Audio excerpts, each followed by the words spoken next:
Cool Figure TV. Revolutionary salute. Revolutionary salute. Like, share, subscribe. Welcome to the House of Revolution. You know I'm your humble host, the Yamin of Revolution. World War III alert. Trump is preparing a humiliating ground invasion of Iran. That's bad news. But before we get into that, be sure to wipe your feet. That means hit the like button. You in the House of Revolution. Like, share, subscribe, support the platform, y'all. Well, the final stage of the humiliation of the empire is here. Trump has decided he wants thousands of our troops to die and for Iran to capture dozens of the invading forces. So he's going to get what he's wanting. Let's get right into the content. Gas prices will be going up. Food prices will be going sky high. But the U.S. don't give a damn. President Trump has released another Truth Social. Let me show you what he's just said this morning. Iran decided to fire bullets yesterday at the Strait of Hormuz, a total violation of our ceasefire agreement. Many of them were aimed at a French ship and a freighter from the United Kingdom. That wasn't nice, was it?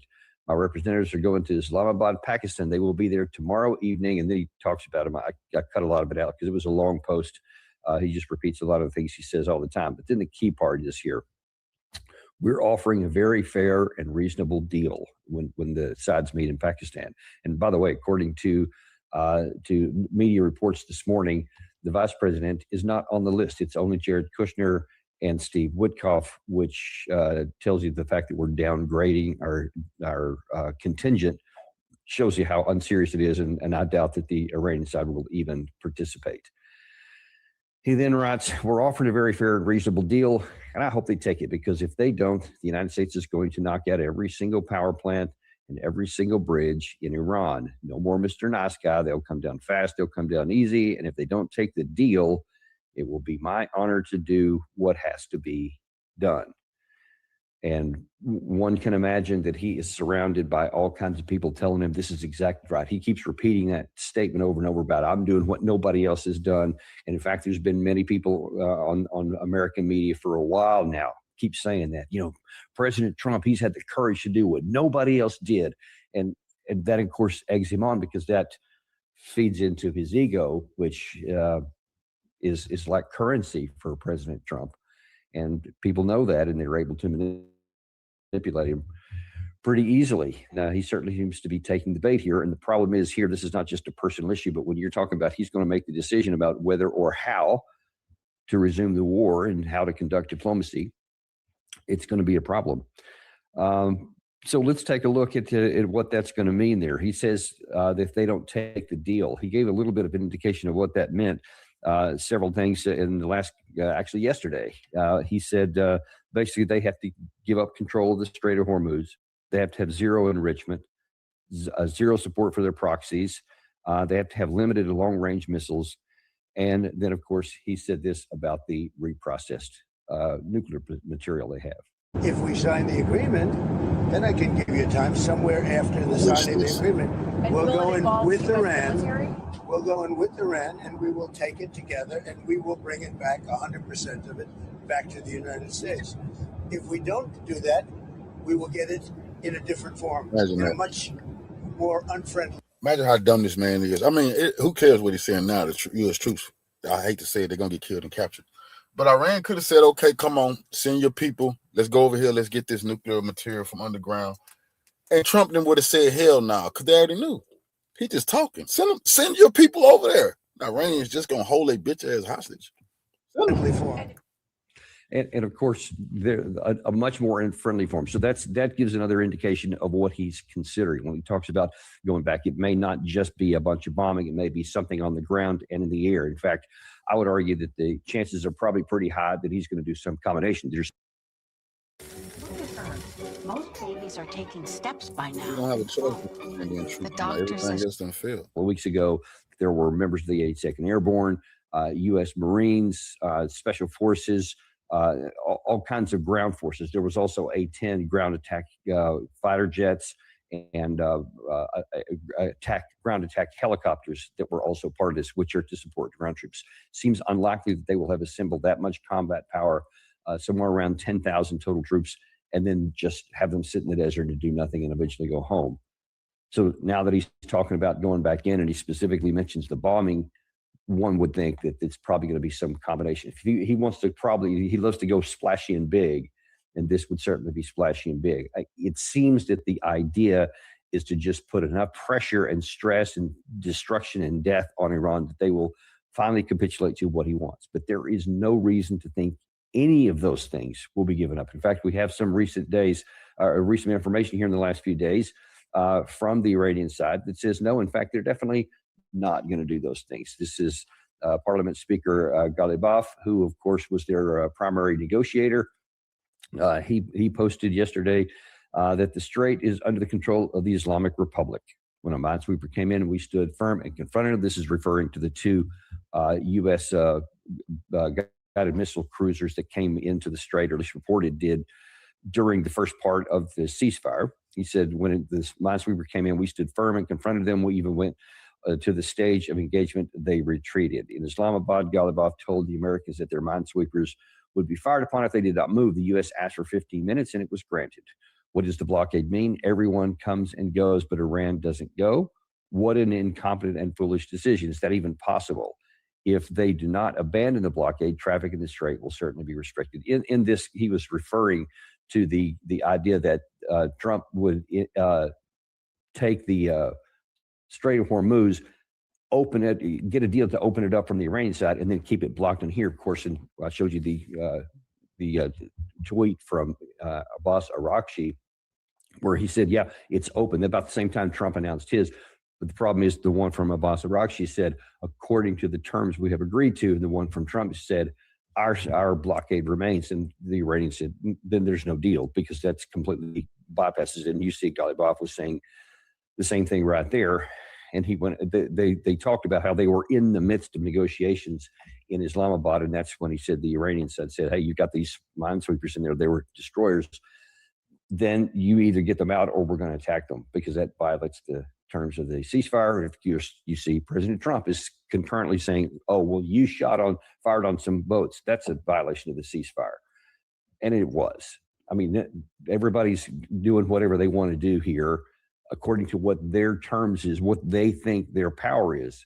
And that's why this is such a volatile situation. That's why there is no evidence of any kind that a diplomatic outcome is possible in the near term. You have boisterous claims by the Iranian side, whether that's Ghalibaf, whether that's Araghchi, whether that's the foreign ministry spokesman for the IRGC, other IRGC statements, or from President Trump and a lot of his supporters. I mean, you see they're just getting more and more bombastic and more defiant towards each other. So that tells us that there's not going to be much of a chance for any kind of negotiated deal. And in fact, on one of the other issues that's kind of important to point out here, the spokesman for the IRGC said, oh, by the way, this is just this morning. I'm sorry, this is yesterday afternoon, my mistake. He said, enriched uranium, national sovereignty, and a sacred right that admits no compromise. Remember, IRGC spokesman here. There will be no compromise on enriched uranium. So you have a complete incompatible demands. The Iranian side says, enrichment, forget it. Give away our enriched material that we have? Not a chance. And the president of the United States saying it's either that or it's going back to war. And in fact, here's what he said. If we don't get the deal that he's looking for, this is what will result. If you don't have a deal by Wednesday when the ceasefire ends, will you extend the ceasefire, or will I don't know. Maybe not. Maybe I won't extend it. Okay. But the blockade is going to remain. But maybe I won't extend it. So you have a blockade, and unfortunately, we'll have to start dropping bombs again. And unfortunately, we'll have to start dropping bombs again. So that tells you that already President Trump's mentality is he is looking something near term. Now, as you know, I have sources and people with various levels of access, really in much of the, or in a number of places. I mean, it's not much. In a number of places with our allies in Europe and here in the United States, military and otherwise, just from my career and also from doing this channel here. And from what I can piece together, from what people can tell me, a lot of people have access to classified information, but they're not going to violate that because they don't want to get in trouble, and I don't want to put them in trouble. But they kind of tell me sort of encoded language stuff that I can try and figure out, and then I piece together with stuff other people tell me, and everything looks like it's coming to a head this coming week. It looks like that we're going to resume the war. And I really don't need any resources for this or any kind of insider information. You can just see from the public statements, and then you can see from the physical movement on the ground that there's problems. And this right here is some of the air traffic. This is military traffic from the United States, from various points in Europe heading to the Middle East. And it shows a large number. I think the number was 75 in like a 24-hour period of planes heading with some kind of load, C-17, C-5s, maybe some C-130s, heading into the Gulf area to where it looks like we're getting ready to do exactly what President Trump said. And those things are just what carries missiles, interceptors, the cruise missiles, the JASSMs, several other kinds of categories, lots of ammunition that we would need, stuff for aircraft. There's been some KC-135 refuelers have been also moving in. So it looks like everything is getting set up for something big. And that's on top of the ground operations and the ground components that had been amassing up over the last several weeks.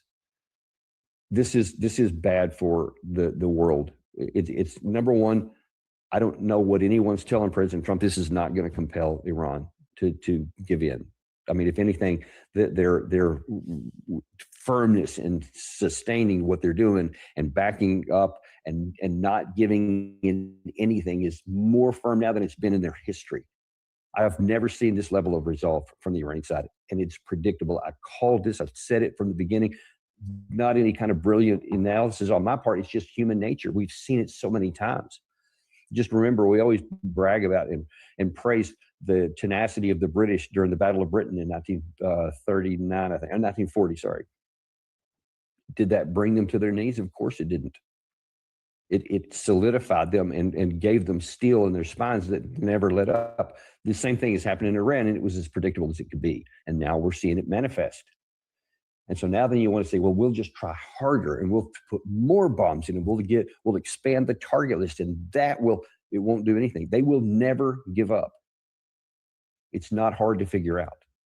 And by now hitting these other targets, the Iranian side has promised that if you hit those energy targets, those civilian targets, we will hit the similar categories in all of your friends' areas in the region and your assets. We'll hit you in ways that we haven't before. We'll hit targets that we haven't hit before. So if we escalate in terms of the types of targets hit, they will escalate in their response. And this could be catastrophic for the global economy. It's one thing if you have a political decision to stop the flow of oil. A decision was made to block the Strait of Hormuz. That can just be a political decision to unblock it, and the thing can go over. But if you have a physical constraint because of an attack and you destroy oil production facilities, it could take years to recover from all that. And then you have I think that already many of the experts have been on our show to talk about this. We've seen others.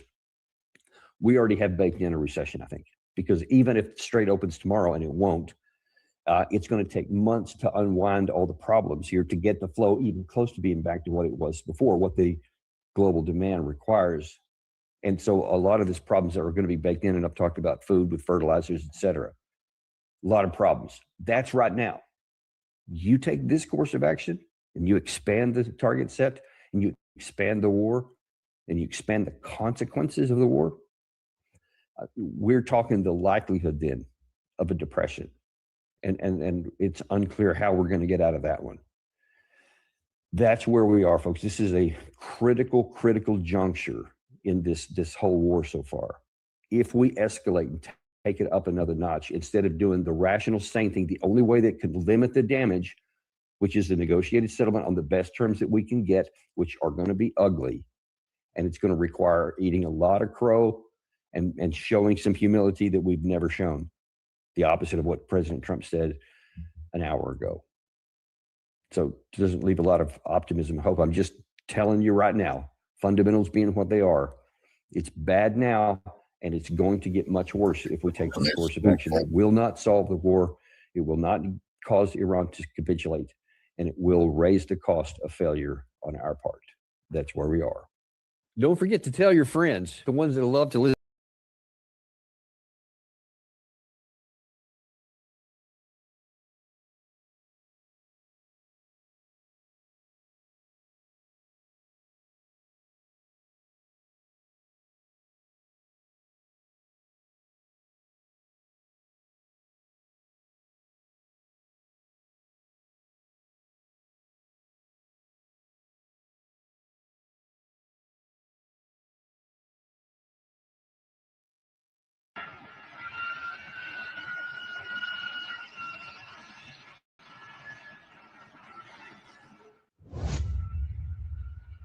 The U.S. is making a massive military deployment to the Middle East, and a major conflict with Iran appears inevitable in the coming days.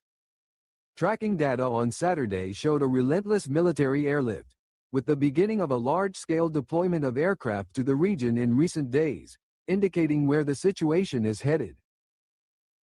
According to analysts, in January and February, when the U.S. was deploying its forces in the region, people thought that war would not happen and that Washington would not instigate it. But Iranian missiles remained intact, while the U.S. pleaded for an unreasonable ceasefire due to heavy losses. Now, Trump is trying again with a so-called ground attack, after trying in Isfahan, which failed miserably. In parallel, U.S. commandos are working to return to their abandoned bases in Iraq, and plans are underway to redeploy troops to Ain al-Assad base. U.S. ground forces are already conducting reconnaissance and surveillance operations in the region to reinforce their new presence. Other previously evacuated bases in Bahrain, Kuwait, and the United Arab Emirates, which are close to Iran, appear to be prime candidates. Tehran knows that the U.S. will soon launch a ground attack on Iran. But Iran still has thousands of missiles, drones, and other defense systems, and it has not yet activated its advanced missile systems. IRGC Ground Force Commander, Brigadier General Ahmad Bahidi, said the defenders of the Persian Gulf Islands are on high alert. If the enemy dares to attack, we will inflict a humiliating defeat. We have been waiting for this moment for decades. Iran seems concerned with such deployments, whether air tankers or ammunition. Nowadays it is the old version of the U.S. to intimidate opponents, with bluff and intimidation. Analysts have come to the inevitable conclusion that war will most likely return, and it will bring something unprecedented. Iran has vowed that no U.S. soldier should leave Iran alive in the event of a ground attack.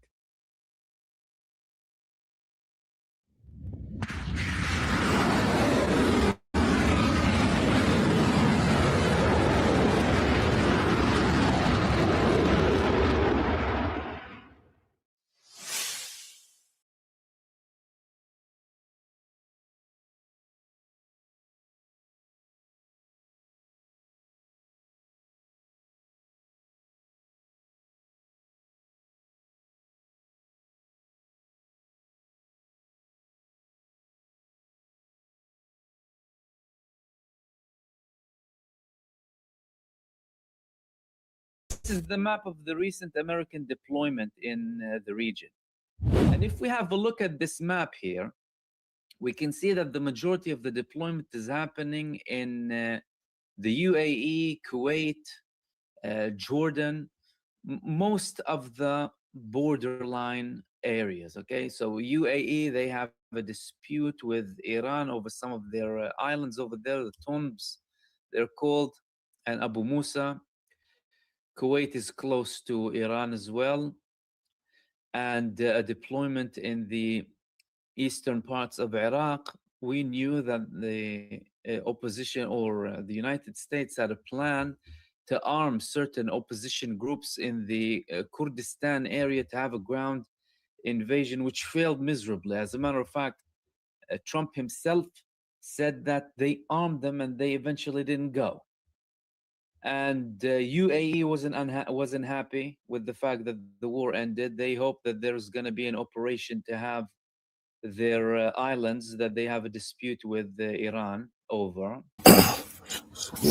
So they're deploying in these areas. Is Donald Trump getting a boost of confidence after he's reviewing some of the drugs policies? Is he getting something that's boosting his confidence? Maybe, perhaps. We're not sure. But what's for sure is that things are heating up. So how is that going to impact the whole situation in the region? And are they going to go on an additional operation? So far, we've had multiple developments on the ground. And one of these developments wasn't only the deployment of the United States in those areas, but also a deployment in Qatar, according to some recent monitoring platforms. So the United States just moved some assets to Al Udeid, according to recent confirmations and monitoring websites. Not only that, they're also deploying in Israel very heavily. This was one of the recent images that came from Israel. The United States, according to reports, 8 U.S. force KC-135R Strato tankers and KC-46A Pegasus aerial refueling aircraft have been deployed to Eilat airport in southern Israel. The tankers were repositioned from Ben Gurion airport in central Israel. So we're having some movement coming from the United States, not only with a potential deployment on the ground, but also an aerial deployment as well, because the United States wouldn't only try and do something on the ground. And by the way, when we're talking on the ground, we're just talking islands here. Like, for example, the Khark Island maybe, and some of the other islands in the region, nothing bigger than that. Of course, it's going to be a disastrous situation for the United States if they would go ahead with any of these operations. But hey, they're trying, clearly. And Donald Trump is probably having this false confidence boost, right? By whatever it is he's taking, right? He's reviewing everything to do with the psychedelics and saying, give me some, give me some. Maybe he's getting something. Is that leading to an escalation between the countries? No talks, no negotiations. Iran clearly had its position very straight with the United States, and we had more elaboration today coming from senior figures in the Iranian delegation who participated in the talks. One of them was Muhammad Baqir Qalibaf. Let's listen to what he had to say. ولی من اینجا یه نکته رو میخوام بگم. از همینجا به این وارد بشم. این به معنی این نیست که ما در قدرت نظامی از آمریکا قوی تریم. خب که 2 تا 4 تاست. معلومه آمریکایی‌ها پولش از ما بیشتر، تجهیزاتش از ما بیشتر، امکاناتش از ما بیشتر. بس که اینا در دنیا جنایت کردن، چون همیشه کارشون تهاجمه، تجربهشون از ما بیشتر. رژیم صهیونیستی هم که نوکر و عمله اونها هست تو منطقه و برای منافعشون، دیدین که او جنگ قبل هم اشاره کردن که اگر در دولت از قبلی آمریکا که اگر اسرائیل هم نمی بود امروز باید یه اسرائیل در منطقه درست میکردیم. یعنی در واقع ژاندارم اوناست، در اینجا میخواد کار خودش انجام میده. خب اونم از قدرت بالایی برخورداره. یه وقتی من میبینم مردم عزیز ما میگن که ما اونا رو نابودشون کردیم. نه، ما اونا رو نابودشون نکردیم. این رو بدونیم. ما در این جنگ برنده میدانیم و ما تونستیم. نگاه کنید اینجا این نکته مهمه که بدونیم. حتما تجهیزات و امکانات و پول در جنگ و در پیروزی مؤثره، ولی همیشه اتفاق نمیفته. ما در یک جنگ نامتقارن با اینا به گونه جنگ کردیم که با طراحی خودمون، با آمادگی خودمون دشمن رو به گونه اونا این رو داشتن ولی قدرت طراحی و نحوه استفاده از این رو درست عمل نکردن. این که من میگم اونا از جهت راهبردی و استراتژیکی اشتباه تصمیم میگیرن اینجاست. مثلا شما نگاه کنید در رابطه با ملت ما اشتباه میکنن، همینطور در طراحی نظامیشون هم اشتباه میکنن. اون بحثی که من هشتگی که میگفتم الان این دولت مدعی اول آمریکا ولی در عملا شده اول اسرائیل، چون با اطلاعات غلط او با طراحی او تصمیم میگیرن. پس این نکته رو میخوام بگم. چرا الان من بعضا از عزیزانمون میشنوم، حتی بعضی رسانه ملی خودمون اینطوری میگن که ما در واقع همه قدرت نظامی اونا رو نابود کردیم، بریم بقیه‌اش هم نابود کنیم، مذاکره نکنیم. من اینجا میخوام بگم به این موضوع توجه کنیم. ما حتما برتری میدان به دست ماست. به همین خاطر هم هست که ترامپ درخواست آتش بس داره. این رو باید بهش توجه کنیم. Clear reasoning, very clear logic coming from Mohammed Bagher Ghalibab. The United States has more equipment. They are indeed more equipped than us, but we have the upper hand in the battlefield. And that is indeed what happened. And that's why Iran is able to impose its conditions and is able to use the Strait of Hormuz as leverage again with the United States of America. And the talks between the United States and Iran weren't built in any way, shape, or form about trust. That's something else that was mentioned. Mohammad Bagher Ghalibaf, the head of the Iranian parliament, the speaker of the parliament, spoke with J.D. Vance in the talks. And let's listen to what he told J.D. Vance. من در جواب بهش گفتم شما حتما توییت منو خوندی. من یه توییت زدم.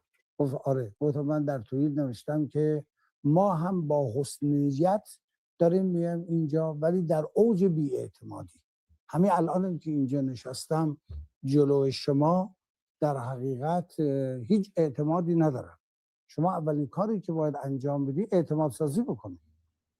گفتم ترامپ توییت زده که مذاکره کنندهایی که آمدن اینجا خلاصه اصلا اینکه زنده موندن مالیه که مذاکره کنن، اگه تا 24 ساعت تصمیم نگیرن معلوم نیست باید زنده باشن. گفتم این رفتار شما آمریکایی هست، لذا شما میدونید ما تا آخر ایستادیم. من در جواب بهش گفتم شما حتما So there was no trust there, clearly. And J.D. Vance, well, he was taken aback by that comment. We can clearly see his face after that conversation he had with the Iranian delegation there. Now, the big question is, will it actually work? And what is it exactly about the Strait of Hormuz? So we've had more information that the United States tried to remove mines from the Strait of Hormuz that Iran laid, and that was a big failure. It didn't really work, and more people were doubting the United States' capability to remove these mines. As a matter of fact, that's why Iran expelled 2 American warships from the region. They were clearly attempting to do something to remove the Iranian mines, and Iran said no military vessels are allowed, no military equipment, no nothing, before when it was temporarily open, the strait. And now they are not allowed to go in whatsoever, nothing connected with the US and Israel. And then the Strait of Hormuz situation, when Iran said it went back to its original state before the ceasefire, that means it's open, but for non-Israeli American aligned ships. That is the main thing here, not allowing them to move in.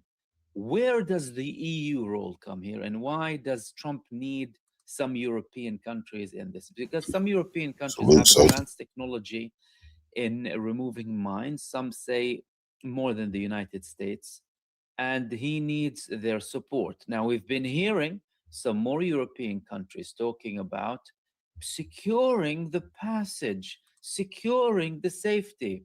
They didn't say a word about the US and Israel killing Iranian schoolgirls. But you know, when Iran does something with the Strait, yeah, we need to secure it. Okay.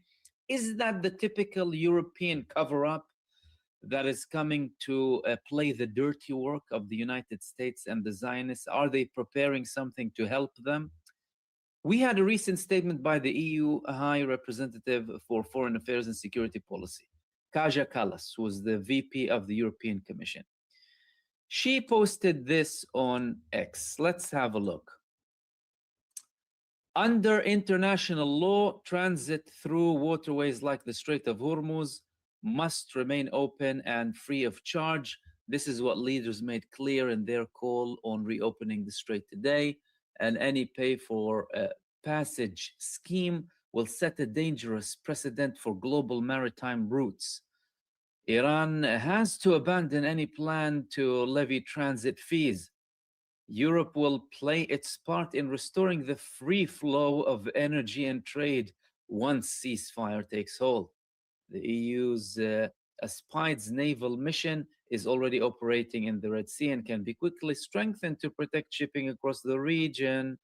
This could be the fastest way to provide support. We can clearly see the comment section here, led by Daniela Modus-Cutter, saying, shut up. Iran has every right to protect its territorial water. Where is international law for the people of Gaza and Lebanon that are being bombed and ethnically cleansed from their land? International law is for all or none. Very clear.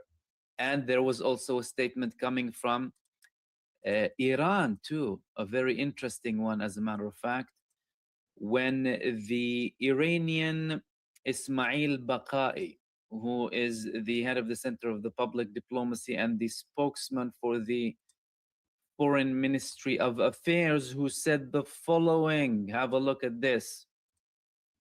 Oh, international law. The one that the EU dusts off to lecture others while quietly greenlighting a US-Israeli war of aggression and looking the other way on atrocities against Iranians. Spare the sermons. Europe's chronic failure to practice what it preaches has turned its international law talk into peak hypocrisy. No rule of Revolutionary salute to our family being duped for the donation to the war chest. Revolution is a way of life. He said, much appreciated. I appreciate y'all helping me keep the lights on and showing up to the House of Revolution. Salute, family. Appreciate the love. Of international law forbids Iran, the coastal state, from taking the necessary measures to stop the Strait of Hormuz being used for waging military aggression against Iran and unconditional transit passage in Hormuz. That fiction sailed the moment US-Israeli aggression brought US military assets into the strait's backyard. So the EU is being grilled, rightfully so, because of their, continued cover-up of all of the atrocities of Israel and the United States. What does the United States have to do in that region anyway? And they are preparing, in a sense, to legitimize some sort of a participation. Okay, they're saying after a ceasefire, if the ceasefire takes hold, the ceasefire isn't really taking hold that much now. We're clearly talking about something very fragile, very sensitive. If they do, could that be a move to justify a move after it with full participation from Europe? Maybe. It would be suicidal, but hey, maybe. Because now clearly the United States is deploying heavily.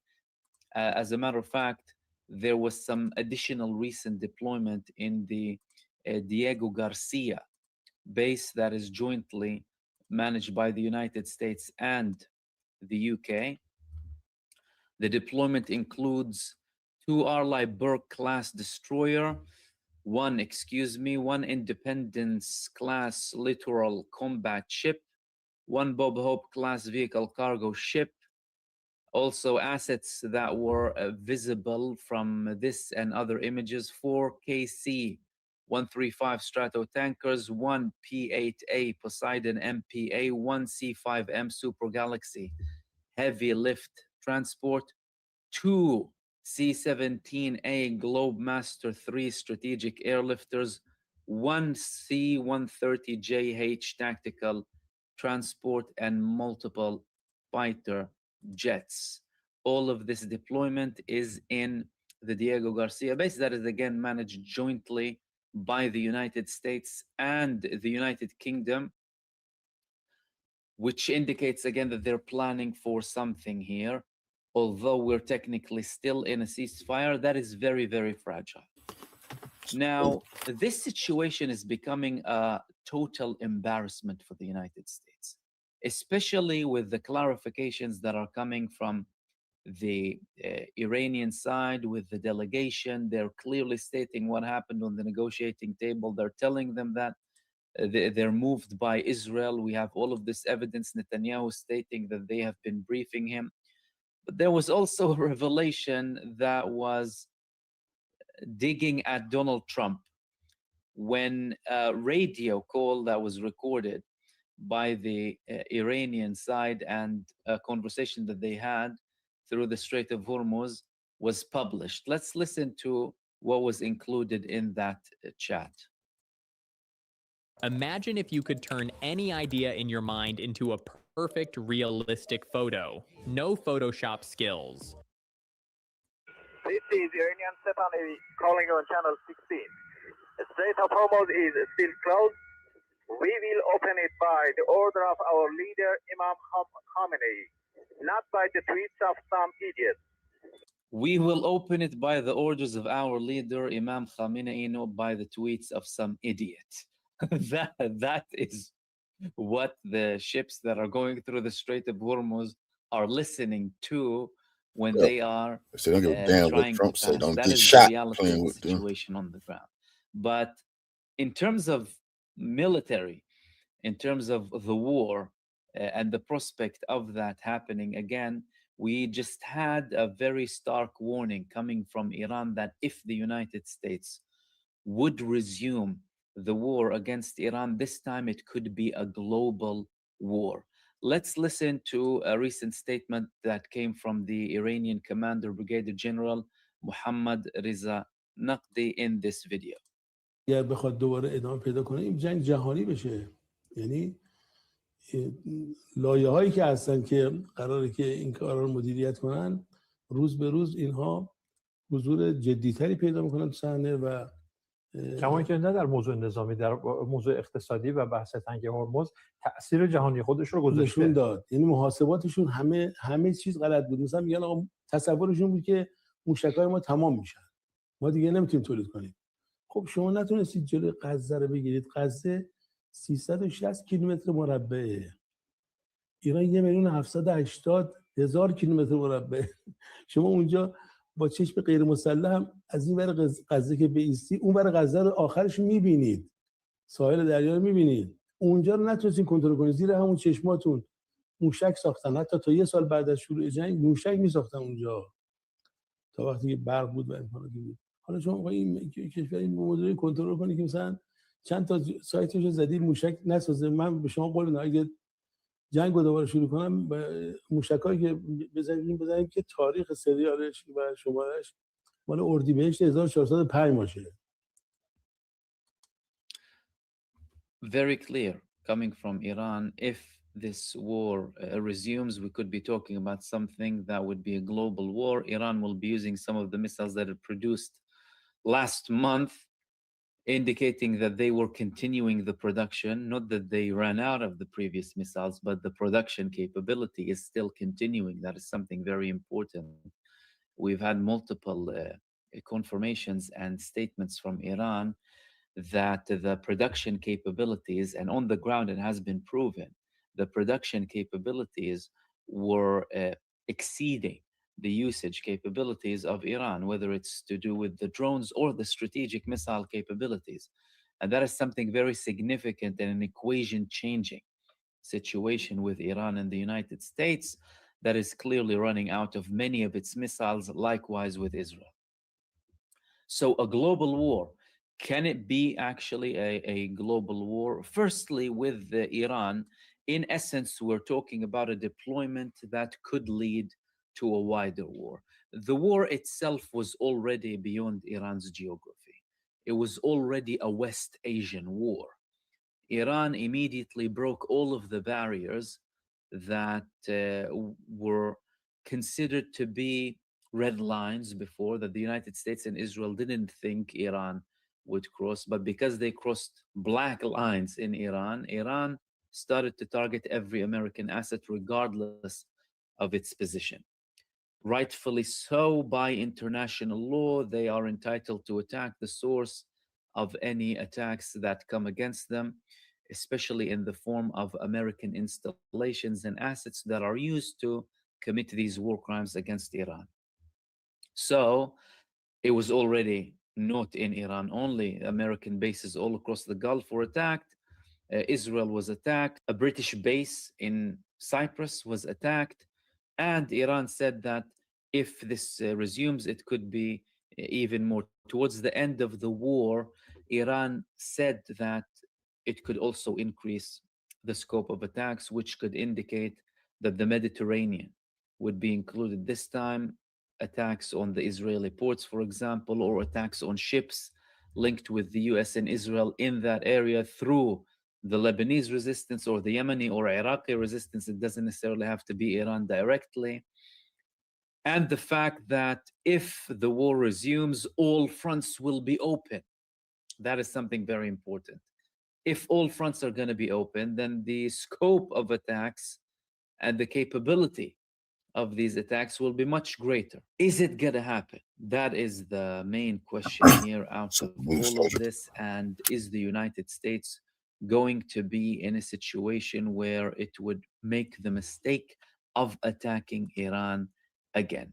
Based on how things ended in the war of aggression and Iran's true promise for, it's not in the favor of Israel and the United States. It has been a strategic defeat, both for Israel and the United States. They achieved none of their objectives. They made Iran stronger. They solidified the resistance front. They gave more leverage for Iran. Iran has a bigger say, and we can see that being implemented even after the ceasefire, with Israel, for example, agreeing to a temporary ceasefire in Lebanon, with the United States clearly understanding Iran's capabilities, them trying to stretch the limits of that ceasefire or breach it is a separate story, because we have a situation now where the strait is closed. All of that is embarrassing.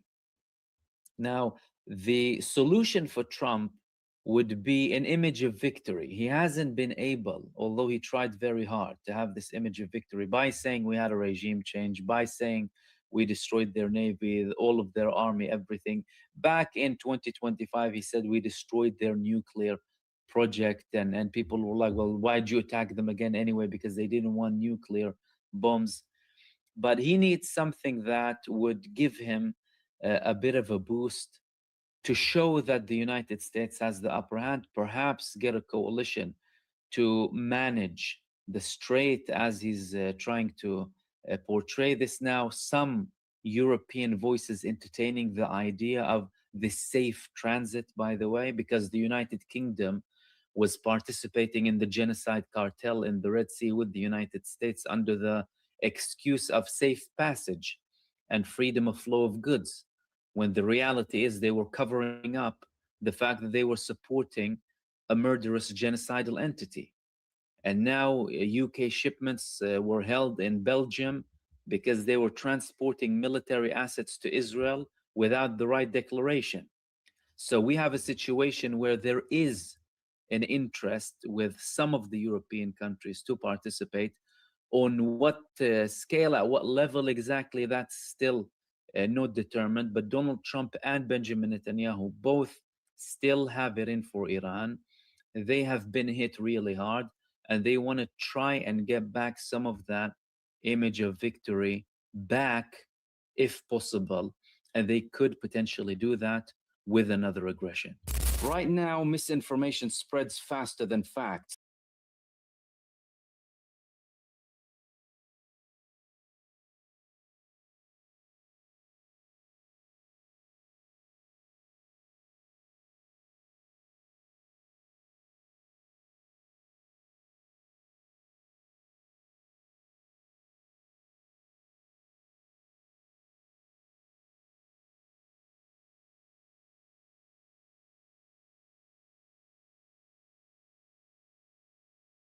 the war in Iran and the blockade of the blockade of the blockade of the blockade of the Strait of Hormuz, and Trump once again talking about some easing of the blockade or the opening of the blockade, magically opening, and China's going to give him a big hug when they meet in May, I believe May 14th.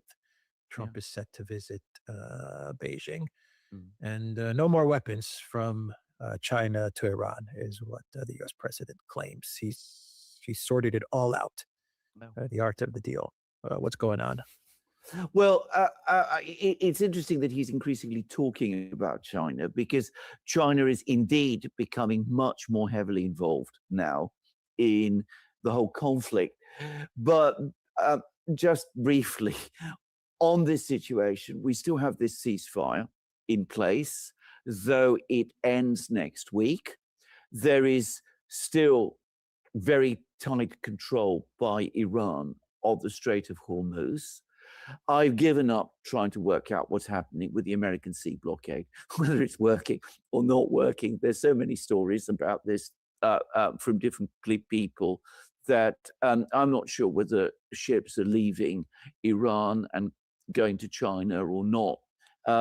All I will say is that Trump talks about easing the blockade one moment, he's tightening it the next. We've had all sorts of things of that kind, but none of this is changing the underlying reality, which is that the government in Iran remains in control, and it continues to control the Strait of Hormuz. Now, 2 days ago, the Russian Security Council, which, remember, is the top policy-making body in Russia, the one to which the Russian intelligence community report, they published their own analysis, their own commentary about the situation. They made precisely these points: that the government in Iran is in full control, that opposition to the government, as they put it, has either dissipated or gone very deep underground.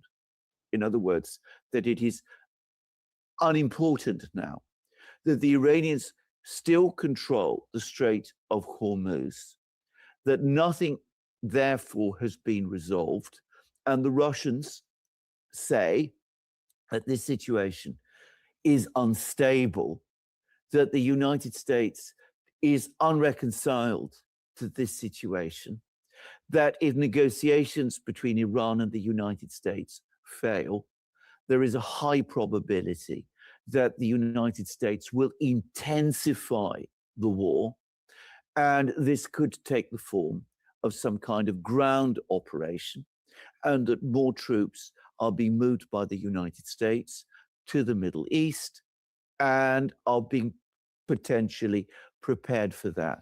And the Russians actually gave us some indications of the kind of military units that the United States is deploying to the Middle East, including special forces units, information which the United States generally withholds. But anyway, the Russian Security Council provided us with all of that information. So the underlying dynamic in the war is the same and will continue to be the same so long as the Iranian government remains in control and continues to exercise control of the Strait of Hormuz, unless there is a diplomatic resolution which allows normal commercial traffic to resume. There is a high probability of what the Russians are warning about, which is a return to an intensified war. And that could happen as early as next week.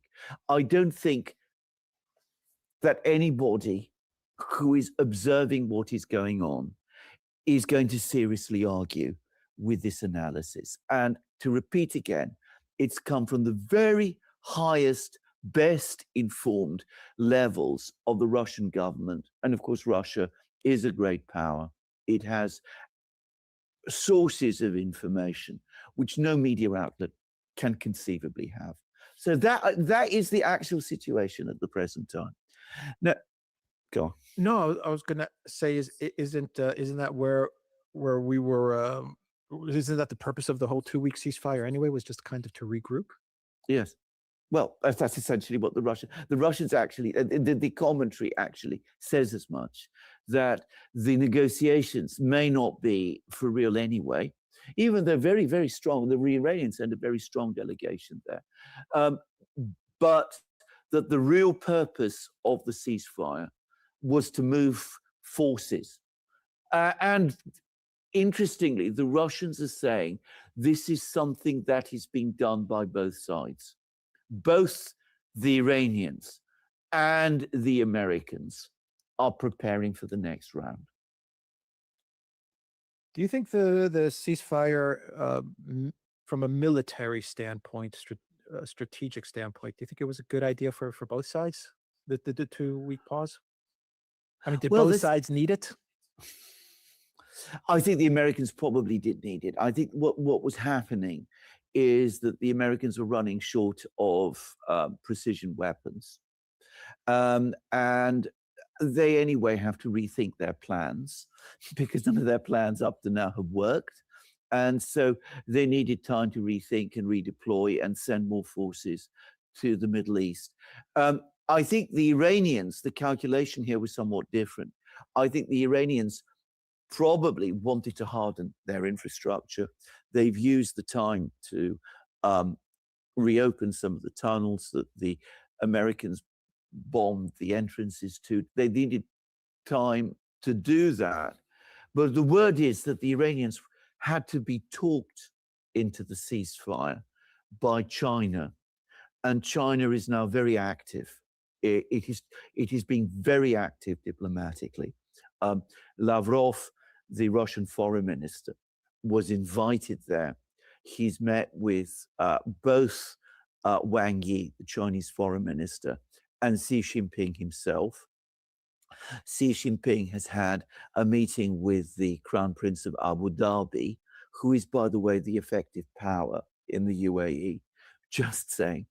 And the Chinese Defense Ministry, remarkably, and in my experience, uniquely, has now come forward and made a very, very strong statement saying that China's trade relations with Iran are not up for negotiation or interference by third parties.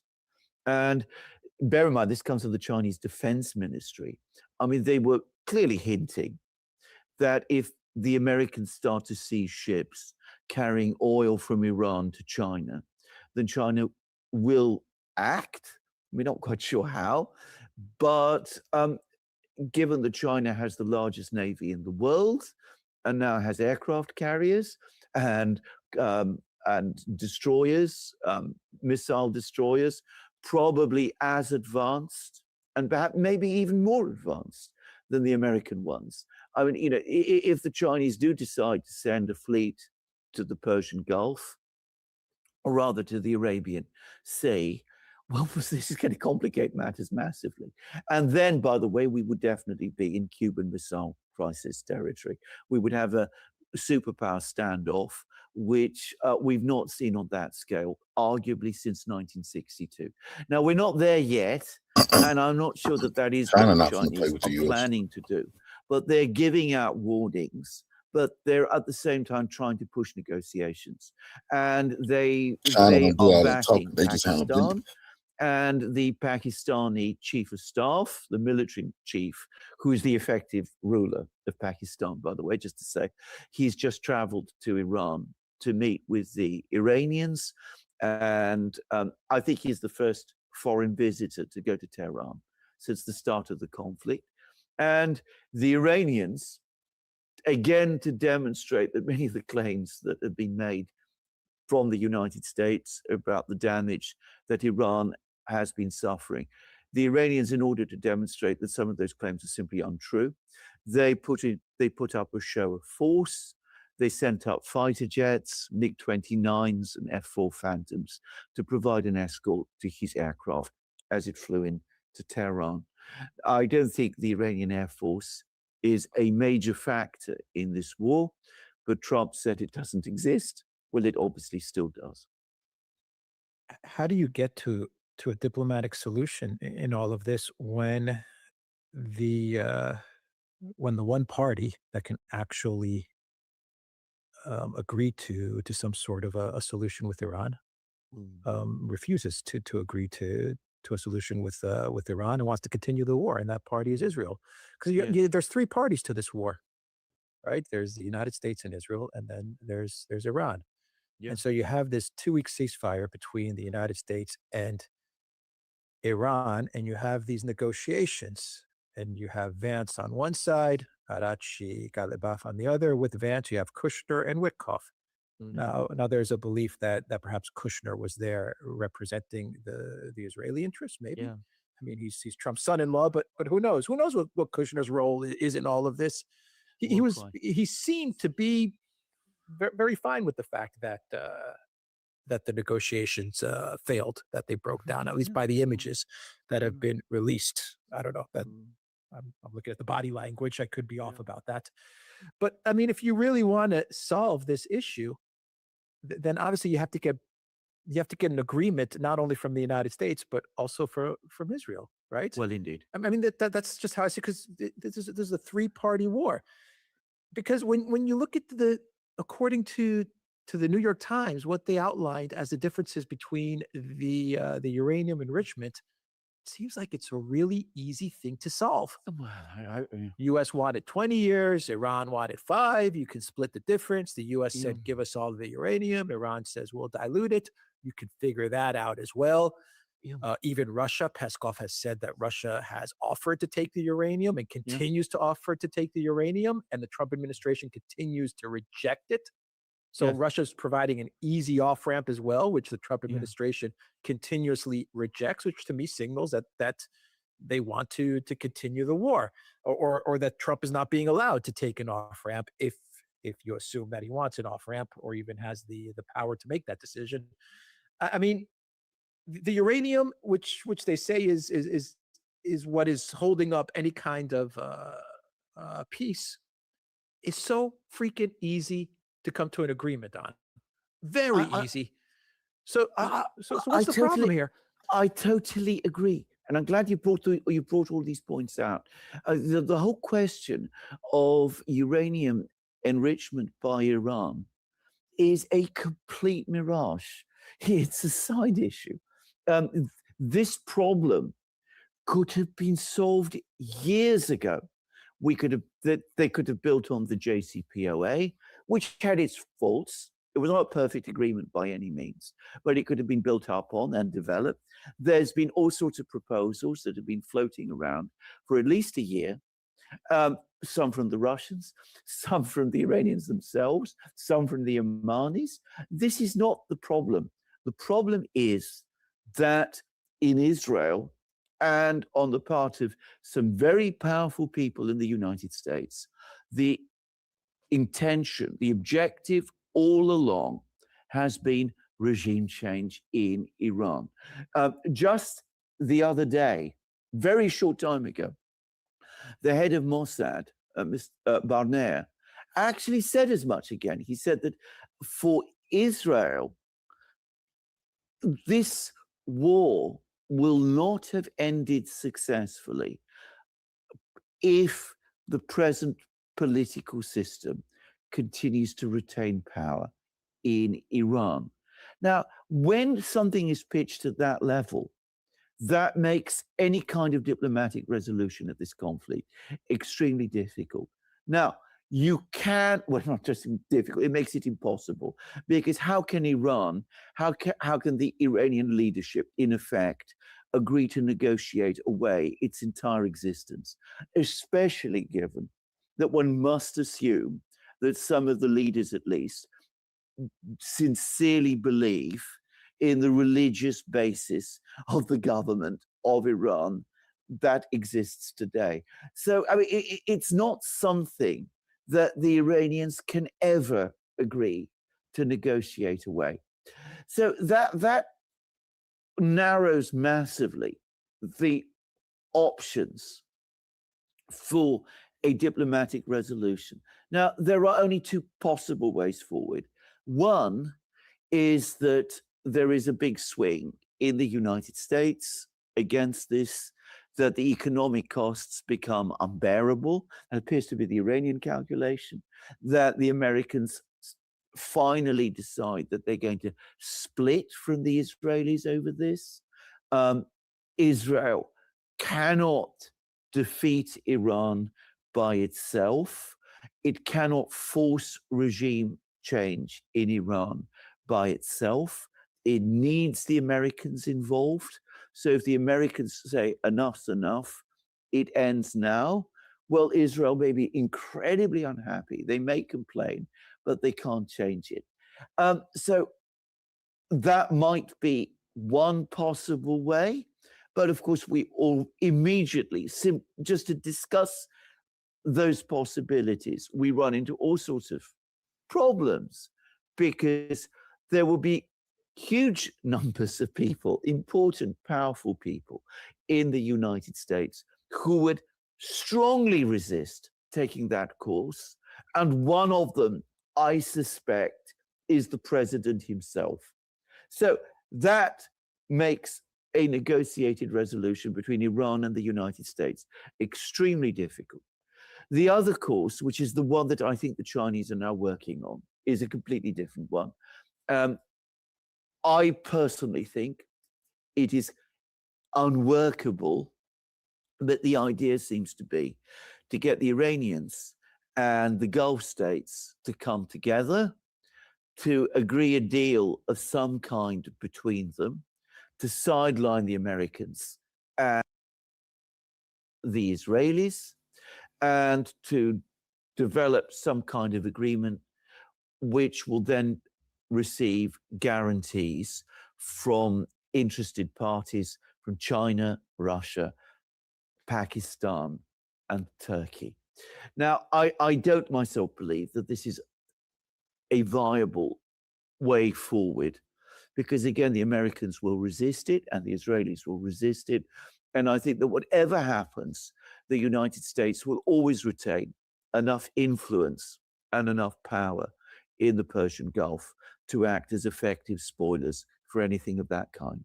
But that might be what we will start to see develop over the next few weeks.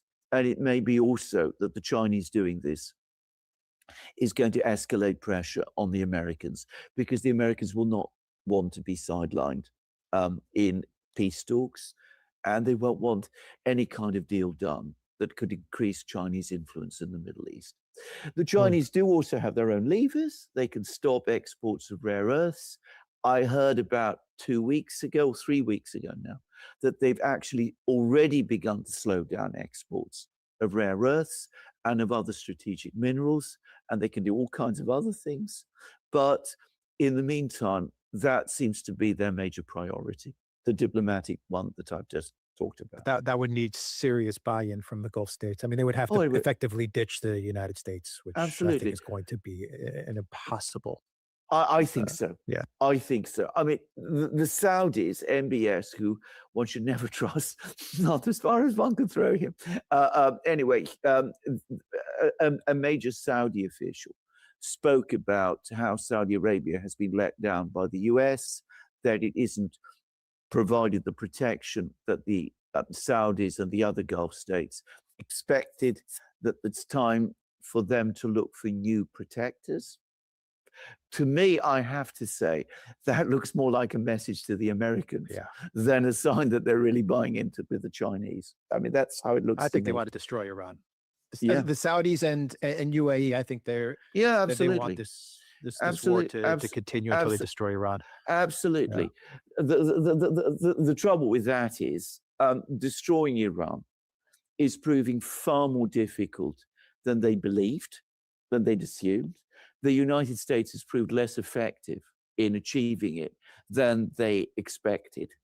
And there are reports now that all of these countries are now starting to not just look to their reserves to keep their cash flows going, but they're now starting to borrow the very many very high net worth individuals that are to be found in these countries. But that's already an interesting sign, and it does suggest that the pressure is on. My own personal view, and maybe I should just make clear what I think is going to happen. I don't think any of this diplomacy is going to lead anywhere. I think there's a high chance we will see a resumption of the war next week. I think there is a very, very good chance that this is going to drag on for months and maybe even years. I think that's going to have a major impact on the global economy. The only thing that could change that is if the United States does find some way to deal a knockout blow. But at the moment, that looks very unlikely. I don't know, what would a knockout blow even be? Well, I mean, they've already removed one leader after another, and you have Trump talking about everything's been obliterated, but it hasn't. Everything's gone underground. I mean, I don't even know what a knockout blow would be in this case. But I suspect that this is still what the group which is in the ascendant in Washington, which includes Trump himself, by the way. That's what they're trying to find at the moment. The single thing that is finally going to knock out Iran. What would be a continued military? What would be the continuation of the military part to this war? Would more continued airstrikes? Eventually, you're going to have to get to boots on the ground, and there are rumors, there are reports saying that the United States used these 2 weeks in order to prepare for the boots on the ground operation. This is what some reports are saying. I'm not saying this is what the 2-week ceasefire was really all about, but eventually, if this is going to drag on, it just can't be an air campaign. Well, eventually, you're going to have to get to the conventional part of this. Again, let me go back to what I think is the most authoritative report of all, which is the one that was published by the Russian Security Council. I mean, which, to repeat again, is clearly based on high-level intelligence assessments. I mean, this is not, media speculation or rumor or anything of that kind. The Russians are clearly talking there about the fact that the intensification of the war that the United States may be planning is going to involve ground operations, boots on the ground. That is what it says. I mean, not so much a renewed aerial campaign.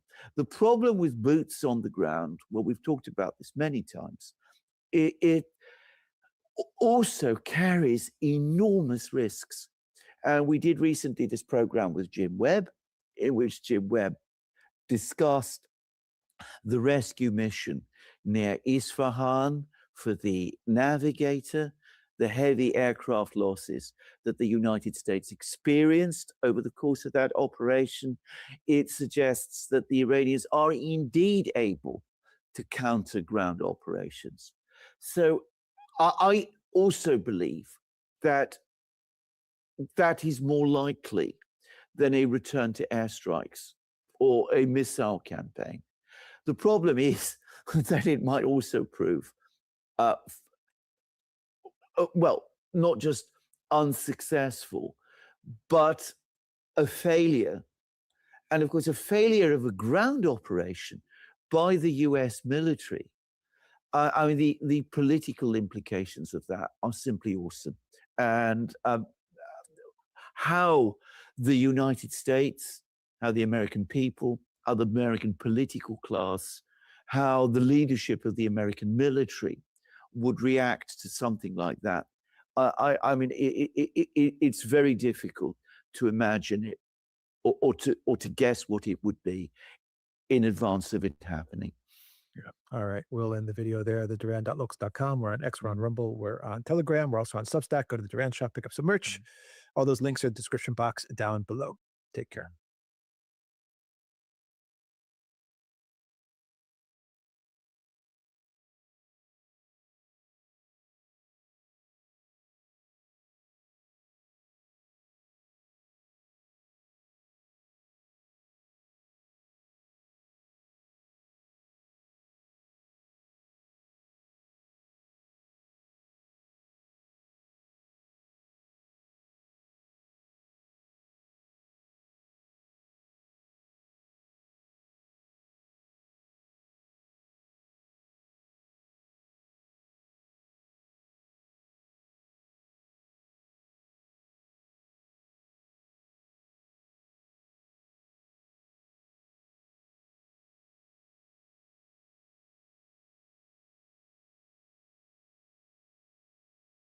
helps boost the stream in YouTube's algorithm.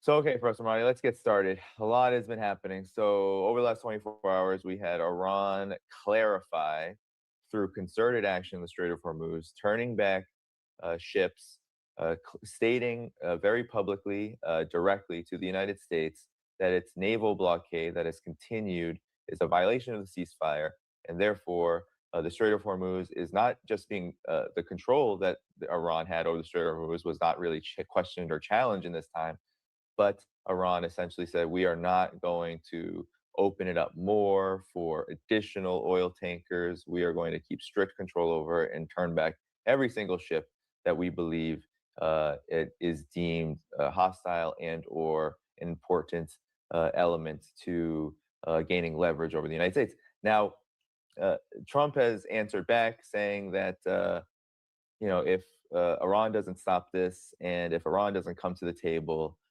he is going to begin once again threatening airstrikes on Iran's infrastructure, its oil infrastructure, all of its power plants. It's that he's going to wipe them all away. We're here again, it seems like, at square one.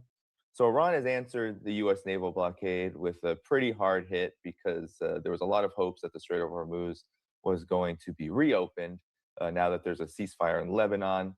That's not happening. The exact opposite is happening. And the Trump administration, Donald Trump himself, seems to be in a panic going back to the old threats of wiping out this infrastructure, which led to the major increase in energy prices in the first place. So, Professor Marandi, where are we right now? Your reaction to the developments, especially over the last 24, 36 hours, which have been, I think, a shock to the Trump administration and the U.S. Power elites at large? Well, we have to sort of go back a bit just to remind everyone what happened and what is happening. There was a genocide going on in Gaza, and Iran supports the Palestinian people. It is the only country that supports the Palestinian people, and I mean as a state, as a government. Otherwise, the entire world now supports the Palestinian people. Everyone has woken up to the truth. In the West, included in India.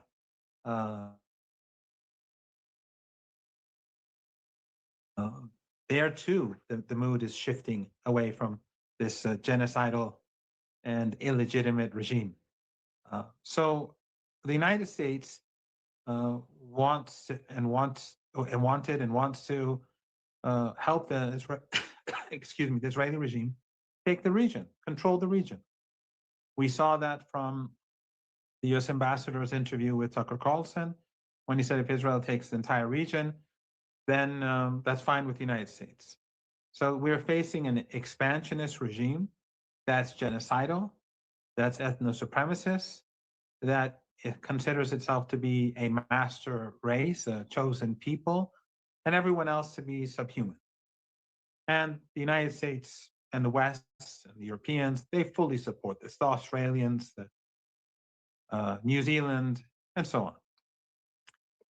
So we fast forward, and we have a 12-day war where the United States under Trump and the Israeli regime conspire, and they carry out an aggression against Iran, a war of aggression. The West, the collective West supports it. The German chancellor says the Israeli regime does our dirty work for us. They condemn Iran, the Europeans. The Israelis and Americans launched the war, and they condemn Iran for the war.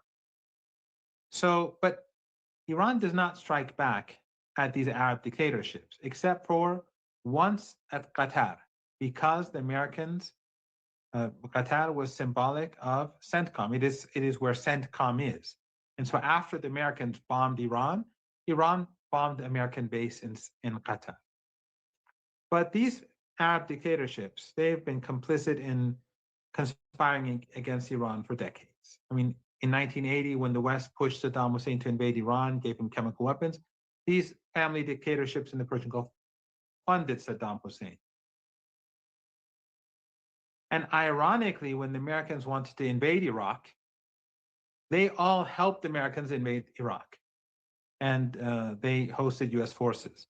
Whereas the Iranians, who hated Saddam Hussein, they were opposed to the invasion and they condemned it, and so did Hezbollah. Then these regimes, after the Arab Spring, they worked with the CIA to overthrow the only governments that were opposed to the West, Libya and Syria. Right, like, so the Arab regimes in the Persian Gulf, they didn't, there was no Arab Spring there. They spent money to destroy Syria and Libya, two countries that were highly critical of the Western Empire. And of course, Al-Qaeda was used in both, first in Libya and then in Syria. The same Al-Qaeda that a decade earlier, we were told carried out 9/11. So the 12-day war was supposed to finish in 1 or 2 days, and Iran was supposed to collapse. Didn't happen. Iran won the war, and we fast forward to this war. Again, like the 12-day war, Iran is negotiating with the United States. The United States is conspiring to attack Iran. Same model, all over and over again. To finish in a couple of days, they begin by slaughtering 168 little girls, Americans, and a couple of dozen teachers and school staff in Minab, and carry out atrocities across the country for 40 days with their Zionist allies. So again, they started the war. Iran did not start the war. They escalated. They started escalating and targeting critical infrastructure. They began with bombing hospitals and schools, but then they started bombing.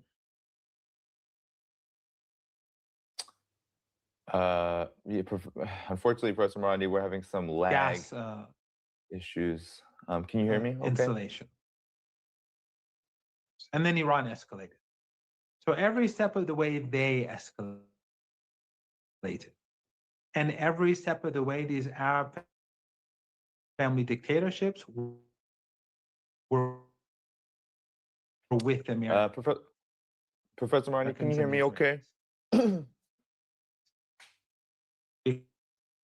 Because their territory was used. Without them, this war could not happen. Without them, right now, the United States can't attack Iran again. Professor Marandi, can you hear me okay? They can't wage war again.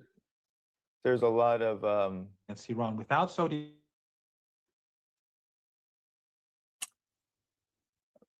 Professor Marandi, Is it can you me hear or me is okay?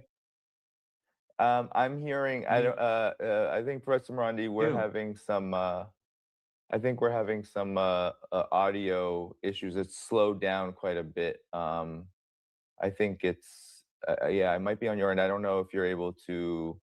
You might want to come in and come back out. That could be something you do, and then we can restart.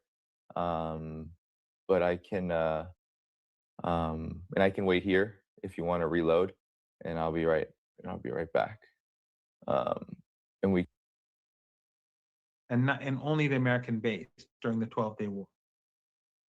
But in this war, the Americans have been using their territory, their airspace, their bases, not just American bases, but their bases, their civilian infrastructure, their ports against Iran. So they're waging war against Iran. So Iran was striking the Israeli regime 24 hours a day and night, for 40 days, the American assets, and then gradually when they started striking Iranian civilian infrastructure repeatedly, like critical infrastructure, Iran began to retaliate against critical infrastructure where the Americans and the Europeans had shares in these countries. So now, without these family dictatorships, this war is not possible. It's just not doable.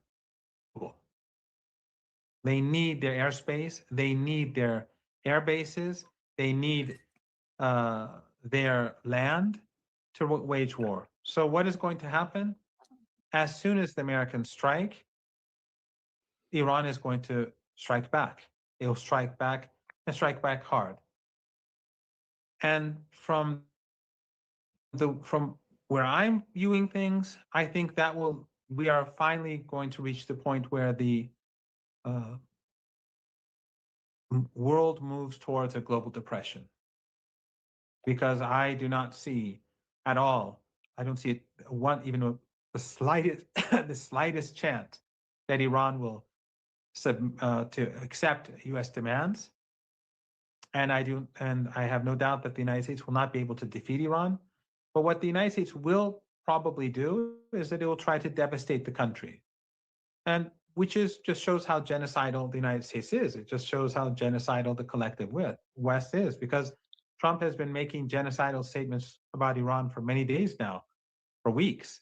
It wasn't just about wiping out the civilization of the Iranian people. He spoke about obliterating Iran. He spoke about taking Iran back to the Stone Age. We never saw any outrage in the Western media. We didn't see any of these mainstream Western journalists outraged by these calls or these threats to wipe out the country. We never saw anything, not from the Guardian, not from the Times, not from the New York Times, not from the Breitbart, from none of them. What we did see, Danny, and I don't know if you saw this, was that when the Iranian delegation was going to Pakistan, the Washington Post put up an editorial saying that the negotiators should be murdered. They put up an opinion piece, the Washington Post. So the media, the journalists in the West, are competing with the state to promote crimes against humanity, war crimes. Just like in Lebanon, you see Western journalists in Beirut who are a bunch of criminals. They talk about Hezbollah strongholds and Hezbollah bases where everyone knows that they're bombing towns. Right now, as we speak, they're blowing up villages in the south and the areas that they've occupied, the Israeli regime. So just homes, people's homes. They're flattening it to make it look like Gaza. This is how monstrous they are, and this is how monstrous Western journalists in Beirut are. I spoke to two of them. They contacted me to get, I don't know, an opinion of like a sentence or two, not a soundbite, but I think for like written. It may have been a soundbite, I don't know. But in any case, and I told both of them, why do you write strongholds? Why do you write Hezbollah targets? And both of them separately said more or less the same thing, that it wasn't us, it was our editor. And I told them both that you're complicit. I told both of them that you're complicit.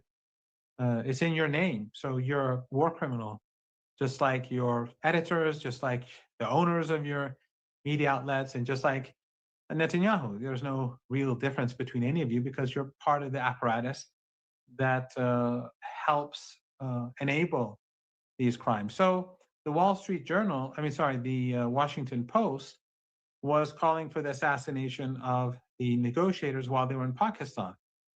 And on the flight back to Iran, we all felt that there was a very good chance that our plane would be shot down. So we are now where we are. And it's unclear what will happen. I don't know what the Iranian decision will be about sending a negotiating team. But I think that the chances for a major war are close. And I think that if that happens, then the infrastructure of the Persian Gulf will be destroyed. And we're heading towards the hot season. In other words, people will have to evacuate all these countries, the Emirates, Kuwait, Qatar, Bahrain, and many parts of Saudi Arabia, because they will no longer have, if they start targeting our critical infrastructure like power plants, Iran will have no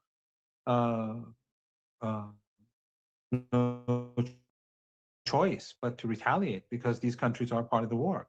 And the United States uses these countries. So Iran will destroy their electrical power plants, which are much easier to do for the Iranians, because Iran's power plants are spread out all over the country. Theirs are They're few and large, and when they're destroyed, the Persian Gulf region becomes very hot and very humid. It starts getting very hot and very humid from about a month from now. So it's not going to be a place where people can live. The countries will collapse. I think that oil and gas and petrochemicals and helium and all that we should just forget that they exist in this part of the world for the next few years. And the world economy will crash. Yeah, no, that's a very dark picture you paint, but one that now, Professor Barney, we have.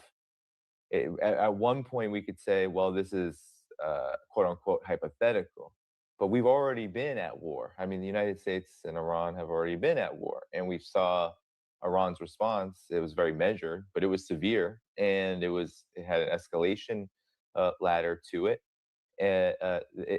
So it's what you're saying should be. I mean, people shouldn't doubt your predictions anymore, given everything that has happened, and so Professor Morandi, all of this has come, or at least the latest round of, I think, a break from this movement toward so-called negotiations.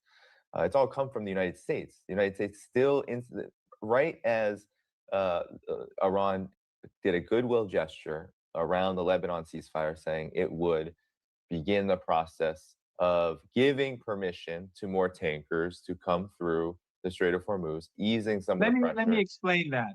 Let me explain that. Please. What happened was Iran and the United States ultimately, through messages and then indirect talks, they negotiated a ceasefire. They didn't negotiate. The only time that Iran and the United States negotiated was during the day that Dr. Ghalibaf, the head of parliament, met Vance. Before and after that, there have been no negotiations. No one should be mistaken. All of this has been done through messages.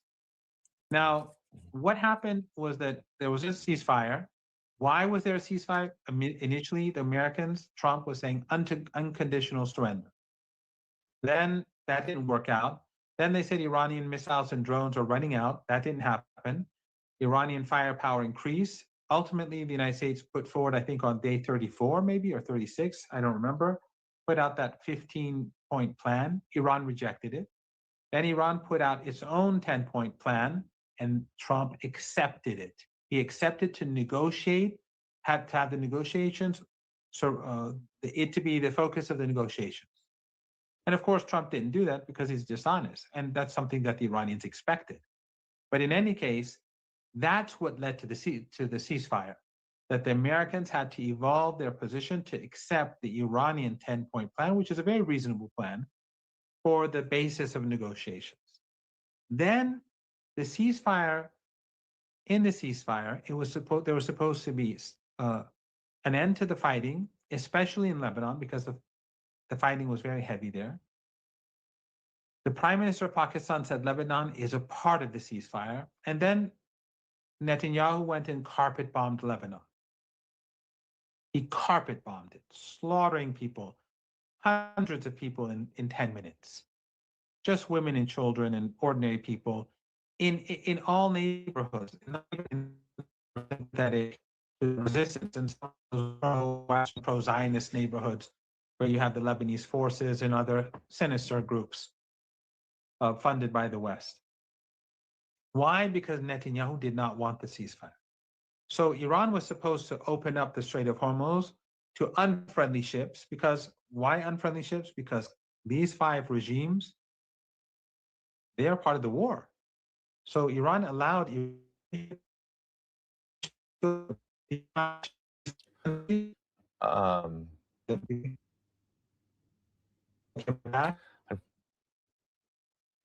Professor Morandi, unfortunately, the audio again is cutting out. If you can hear me.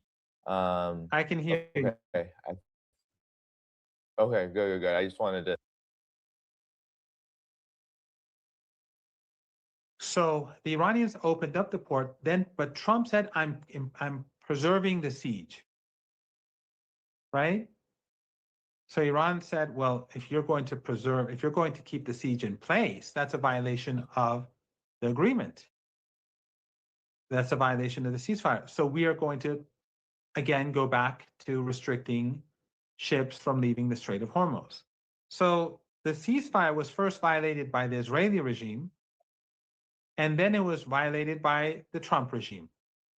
And that's why the global energy crisis is growing worse and worse by the minute because of their actions. Trump could have yesterday, when Iran, after Netanyahu accepted the ceasefire, the day before yesterday, when Iran said, okay, now these ships can go through the Strait of Hormuz, he could have lifted the siege on the ports, and that would have been a good off-ramp. But he chose to do the opposite. He chose to escalate. And that means that we are heading towards war. And of course, today he's been making genocidal threats again. And so we are where we are. Yeah. Well, according to Tasnim, Iranian media, Professor Marandi, there are reports that Iran is indeed refusing or rejecting talks while the U.S. naval blockade continues. And until it is lifted, at least these are their initial reports, it's not going to happen. Of course, things are subject to change in the coming hours and days. But the ceasefire, so-called ceasefire deadline for Maradi is soon on the way too. So that's another element to this is the U.S. has only escalated during this time and has treated talks similarly to how it's treated talks with Iran for quite a long time now, which is to use them as another tool to build up and eventually engage in war. But the Iranian, the Iranian military and the IRGC, they're saying that, and we talked about this before he came on, that they are producing and building and developing missiles and drones at a faster rate than they were before February 28th, where the war started. So talk about what kind of preparations then are being made, and how is it that Donald Trump, in his Truth Social post, he's reacting to a development, this allegation that Iran fired on an Indian tanker, as the basis for increasing the level of threats, despite all of the consequences that are going to come should strikes occur, should the U.S. make good on its threats. Why do this? I mean, why do this now? What's your thoughts on all of this? Well, the plan was escalation. After all, we wouldn't be here. First of all, if Netanyahu had if he had accepted the ceasefire instead of slaughtering Lebanese citizens, and when he was finally forced to stop, if Trump had lifted the siege after Iran had opened up the Strait of Hormuz to hostile shipping, then we wouldn't be here at all. There would be no reason to force ships to go back. But when Iran saw that he was imposing an embargo, a siege, he was preserving it, then Iran told ships to stay in the Strait of Hormuz. A couple of ships tried to ignore Iranian demands, and they were met with force. Iran fired at them, but they weren't seriously damaged. They didn't fire missiles or anything at them. And they quickly went back into the Persian Gulf. But you're right, the Iranians have been preparing for war since the ceasefire. I posted footage of the commander of Iran's missile force. He was visiting a factory. And I've said this before, and we've been saying it for years, and the analysts in the West like to ignore what we say, and therefore they always miscalculate. But we've been saying that Iran's underground missile bases are untouchable. They can't be touched by the Americans or the Israeli regime. And its drone bases, the same is true for them. And Iran's factories that produce key weapons are all underground too. So the footage that I posted is of an underground base, but also it shows a place where they're assembling missiles. Iran has no shortage of missiles and drones. And if the US, and the reason is, as we discussed multiple times, the reason is because Iran has been preparing for a war against it by the Americans ever since 9/11, ever since the United States invaded Iraq and Afghanistan. Remember what Wesley Clark said, that the general told him they want to invade 7 countries. Help America. Yeah, I can hear you. You're getting cut off, and it's such a convenient time as you're about to explain 7 countries in 5 years. What was I saying? That was Yes. you were talking So about Wesley how Clark. yeah, continue. Yeah. So Wesley Clark said that a general told him that they were going to take 7 countries in 5 years, and a lot of people assisted the Americans and the Israelis, the Americans in doing that. They helped undermine Libya, they undermined Syria, and they all were playing useful idiots for the empire. I mean, if we look at them as not being assets, then they were useful idiots. So all these 6 countries are gone, but not in 5 years, but in 25 years. Now the last country remains, and that's Iran, the crown jewel. But Iran has been preparing itself since then, and even before, but since then especially, because the threats became more direct. The United States surrounded Iran. They took Iraq, Afghanistan. They had bases across the Persian Gulf. Turkey is a part of NATO. So the Republic of Azerbaijan, a client regime. So the Iranians, they developed these missile capabilities, but they've also prepared themselves for a land war. And just as the Americans are miscalculated about Iran's missile and drone capabilities, they are going to miscalculate when they carry out the land offensive. The Iranians will let them probably take some land, some islands, and then they will start hitting them. And they will go on and continue to strike and strike and strike for days and weeks and months. And then Hegseth will go on TV and say they're running out of missiles, they're running out of drones, and it's about to finish, and it's all over. And CNN, even the opposing media, as in the 40-day war and in the 12-day war, they say, yes, we're winning. They'll show footage of all the destruction. They'll probably be like during the 48-day war, mostly decoys, because Iran deployed at least tens of thousands of decoys during the months before this war. And the Americans and the Israelis have destroyed many thousands of decoys, airplanes, helicopters, launchers, air defenses, all fake. And they're really good. They even give off heat. Most of them, I think, are Chinese, but there are some Iranian. I don't know how much of it's Iranian, how much of it's Chinese, but they're quite good. But in any case, just as Iran has prepared itself with missiles and drones, it has prepared itself for the land war. The geography of Iran is not, it's mountainous, the terrain is rugged. Iran has underground bases across the south of the country. Its navy is largely untouched. Those enough number of naval ships that were in port that were damaged, they'll be repaired, but they're for like patrolling the seas. They're not for war. They destroyed one ship that was unarmed. It was in an international maneuver, which was a crime what they did. But the real naval assets that will be used for war. Iran's air force is in underground tunnels. Iran's air defenses are in underground tunnels. I've posted images of all of these before, footage, so that people would know, but they ignored it in the West. So when this ground attack begins, Iran will be ready. And we'll hear propaganda about how fantastic the US is doing, but after a week or two, it'll become clear that it's not going to go well. And then there's the issue of striking Iranian infrastructure. If they strike Iranian infrastructure, Iran has no choice but to strike back. Iran will strike back the Israeli regime and American assets. But those regimes that are complicit, they cannot escape retaliation. They cannot pretend to be neutral when they're killing Iranians. They're full partners in this. They are full partners. And in a month from now, as I said, it's going to begin to get very hot in the Arabian Peninsula. So people are going to have to leave. They're going to have to drive to Iraq or to Jordan. These countries, especially the tiny ones, they won't last.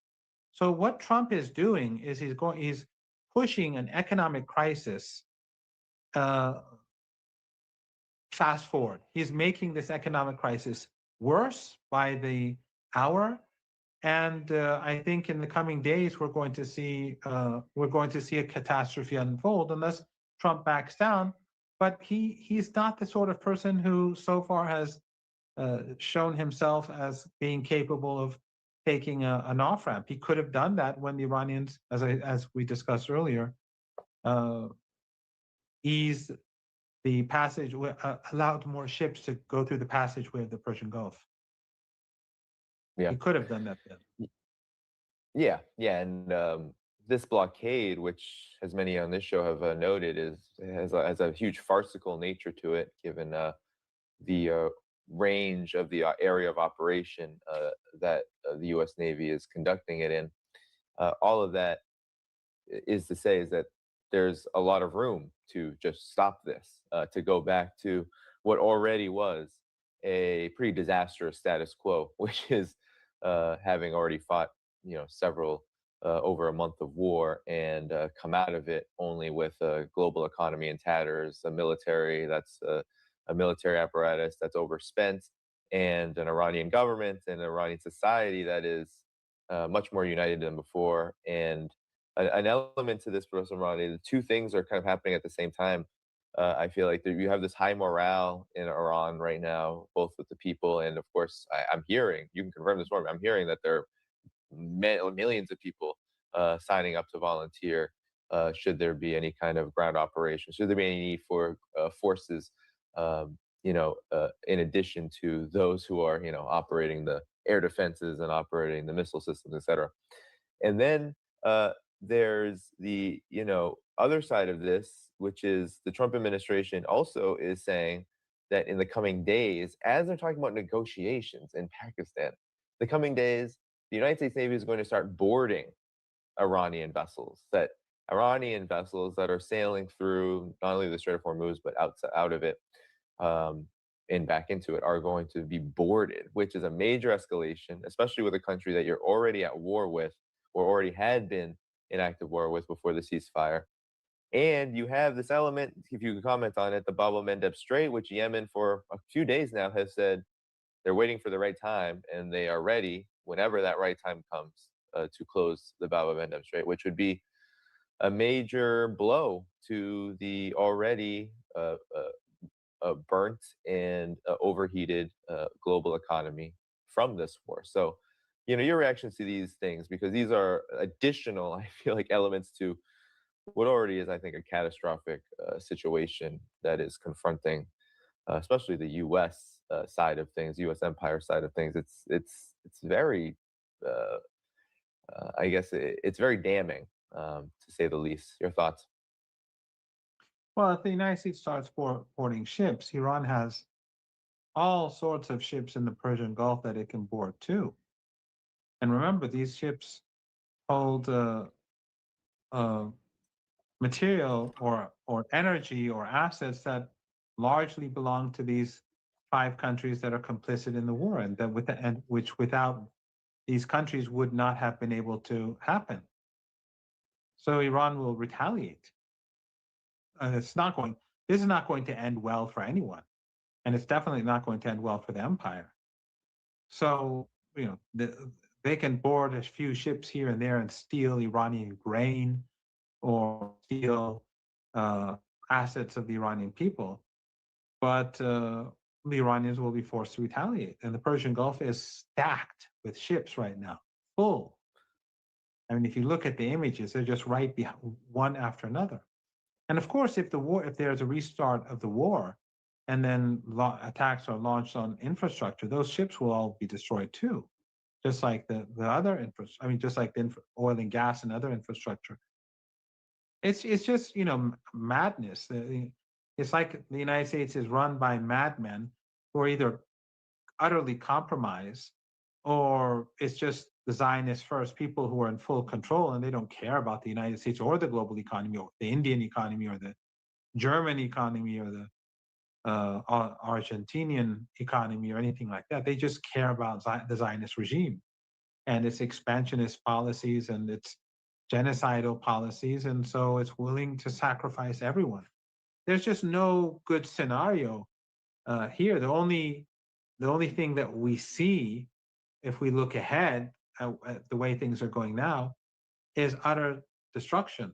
And this is all just to help the Israeli regime. It's all about the Israeli regime. It's all about Zionism. The collapse of the global economy seems to be coming about. Why? Because of Israel. Yeah, I mean that appears to be the case, and Professor Marandi, there is a deep, I think, contradiction occurring. Recent polls are showing that not some on 20% of Americans support how Donald Trump has handled the Iran situation, and yet you have the Trump administration continuing onward with this. You have, of course, Israel. Israel, interestingly enough, because of the cessation of the both sides of direct strikes on Iran, because that has stopped, Israel has tried to fade into the background and, of course, focus a lot of its attention on Lebanon and Hezbollah. But nonetheless, it does appear that Israel, despite not having the ability to fight any of this on its own, is placing a lot of pressure on the United States to continue this. So yeah, By the way, your thoughts. They're killing people in Gaza every day. They're sniping kids. Just a couple of days ago, a girl in class, I think they just sniped her as she was sitting among her classmates. This is the Israeli regime. And in the West Bank, they continue to batter and beat and kill these colonizers, continue to batter, beat, and kill Palestinians. I mean, it's not just Lebanon. Lebanon, right now, they're blowing up village after village. And of course, we had the slaughter that Iran forced them to stop. But it's what they're doing in Lebanon is ongoing. What they're doing in Gaza is ongoing, and what they're doing in the West Bank is ongoing.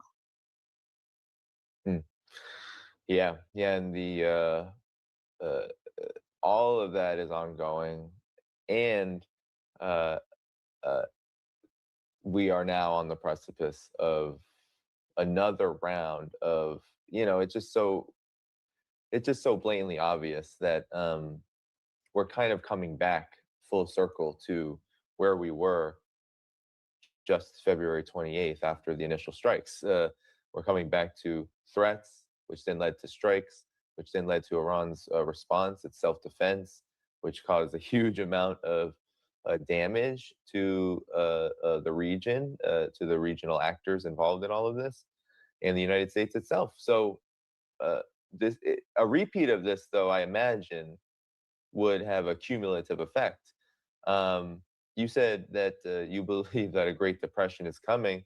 How does that square with a kinetic war, though? In the past, there was only one time, I believe, where there was a real depression occurring at the same time as a major nation, a confrontation between nations, and that was World War II. There was a depression happening, and the depression was not over when World War II started, and it had a major impact on the outcome of that war. So your thoughts on how the infusion of an economic disaster that is still building and still there and will be pushed to the edge if the U.S. starts again, how that will affect the outcome, because that economic depressions affect everybody, but Iran has been in the position of being mainly iced out of and kept out of a large part of this global economy, and has had to, even mainstream media, think tanks, all of them have had to acknowledge, has essentially developed a pretty self-sufficient economy, potentially prepared to also take blows that the global economy hits. Likely, the U.S. is not in that position. So your thoughts on this? Well, there's no doubt that the war has caused significant damage to Iran, but Iran is a huge country also, and a future war will create more damage. But what the damage that's being done to the global economy is not something that happens within seconds, like when a missile strikes a building and the building comes down. Right now we're seeing the tip of the iceberg, and the tip of the iceberg is the rising energy costs and the rising food costs that we're seeing here and there. Some places it's worse, some places it's not as bad for a host of reasons, because of the supply chains, because of the fact that some countries don't have reserves, some countries have different needs than other countries. But in any case, it is getting worse. But we are going to reach a point where within some say, and I can't be certain of this, but it is said that within the next 2 weeks we're going to have a new the crisis is going to reach a new level, and then within 4 weeks it's going to become a full-blown crisis. And so we're just, as I said, right now we're witnessing the tip of the iceberg, but when it hits, it's like an atomic bomb. It's like multiple atomic bombs, because factories will shut down. A missile is not going to hit the factories, but those factories will no longer be functioning. Economies will be shutting down. And again, this and agriculture will be badly affected. We'll probably have global hunger. We'll probably have tens of millions of people, if not more, on the move. I mean, imagine if countries begin to face food crisis, people will move, and they'll go to the traditional places that they used to go to. And even though those places will be on the verge of collapse too. I mean, the way in which the world is going to be impacted by what the Israeli regime and Trump are doing is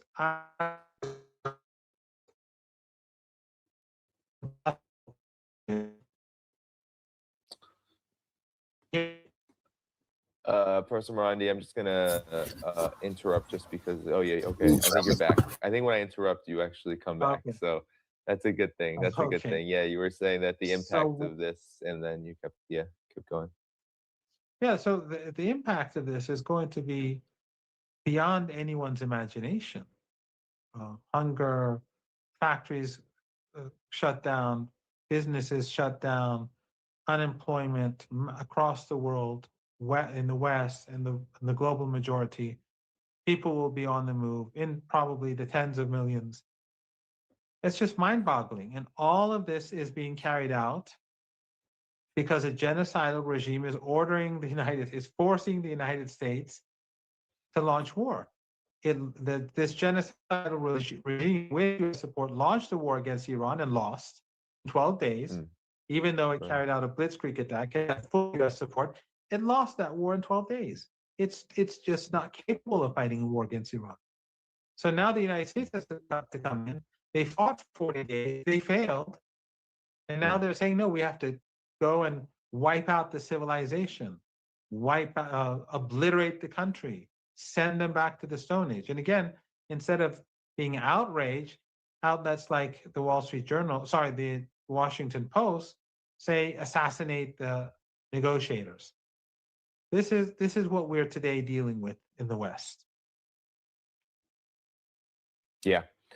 Yeah, and Professor Marty, I'm in China, and I talked to I know he's I think a mutual contact of yours too, John Weiwei, and he he was very clear, and usually what John Weiwei says is a very informed a type of clarity, and he was very clear that a lot has been made of China and Iran, and recently there's been rumors that China was a major player in pushing Iran to the ceasefire table and to agree to the ceasefire. And he said, no, he does not believe that that happened at all, and that actually China's position is that, of course, it doesn't want to see instability, it doesn't want, but at the same time, it is not afraid of the consequences of what is going on here and won't interfere with that, which is a general principle of China,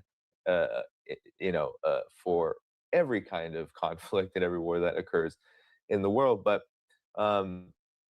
with that, it seems like that's also angered the United States, because what has Trump always done during his tenure this time around? He's looked at both China and Russia and said, you need to help me solve things. Russia, you need to help me solve the Ukraine conflict, which, I am the major party to. The U.S. is the major party to the reason why it's even happening. And then, of course, he always looks to China. China, you need to help solve Ukraine. You need to help solve this and that problem for us, or we're going to tariff you, or this kind of thing. And now it seems like the target is, okay, we need to hit Iran.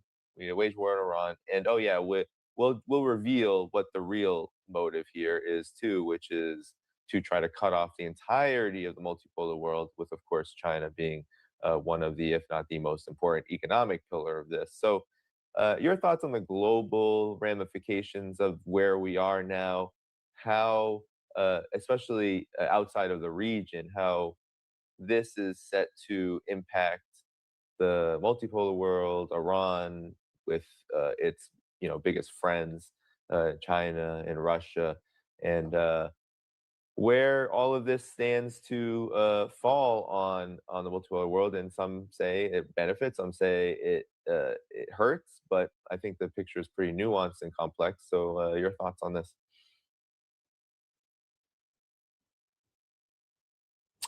Oh, you were muted. Hold on one second, Professor Marty. Start No, again. that was me. Okay. Me. I did it on purpose to. I thought it would help the connection.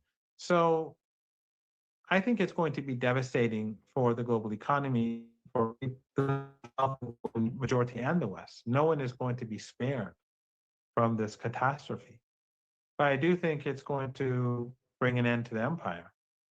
Already, I think this is a turning point, and the United States has succeeded in destroying its image over the past 2.5 years, its credibility.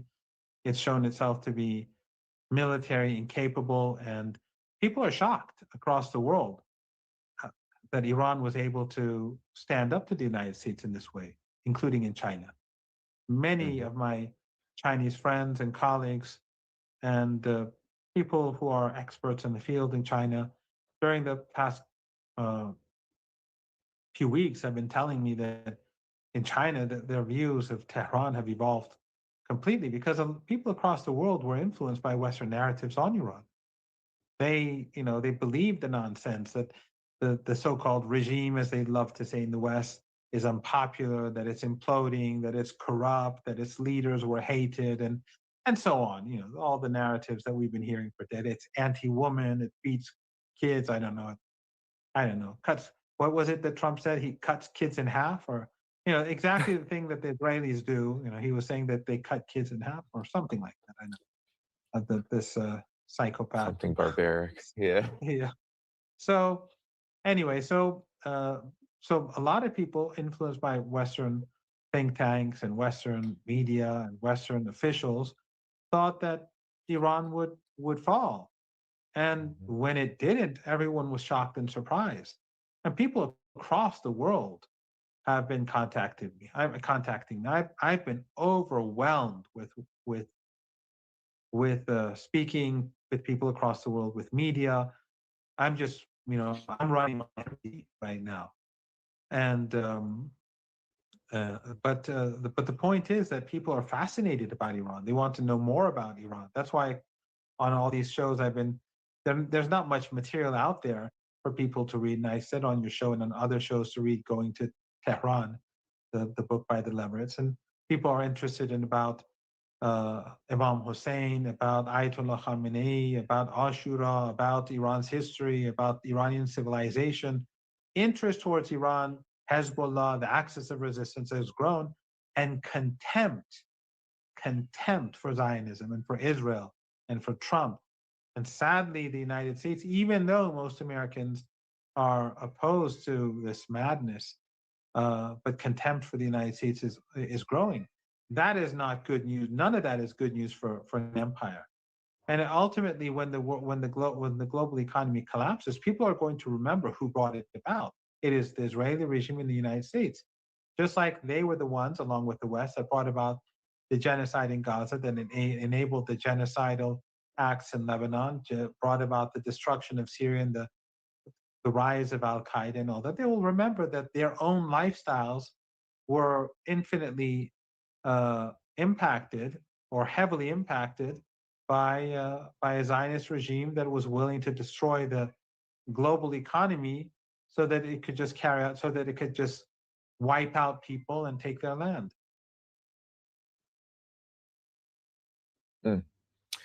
Yeah, in our last couple minutes here, Professor Marandi, it is very clear in this very large country that I'm in, really the largest country in the world, especially economically, that nobody thinks that the U.S. is winning. Nobody, and everyone, everyone that I've spoken to is very much, there's no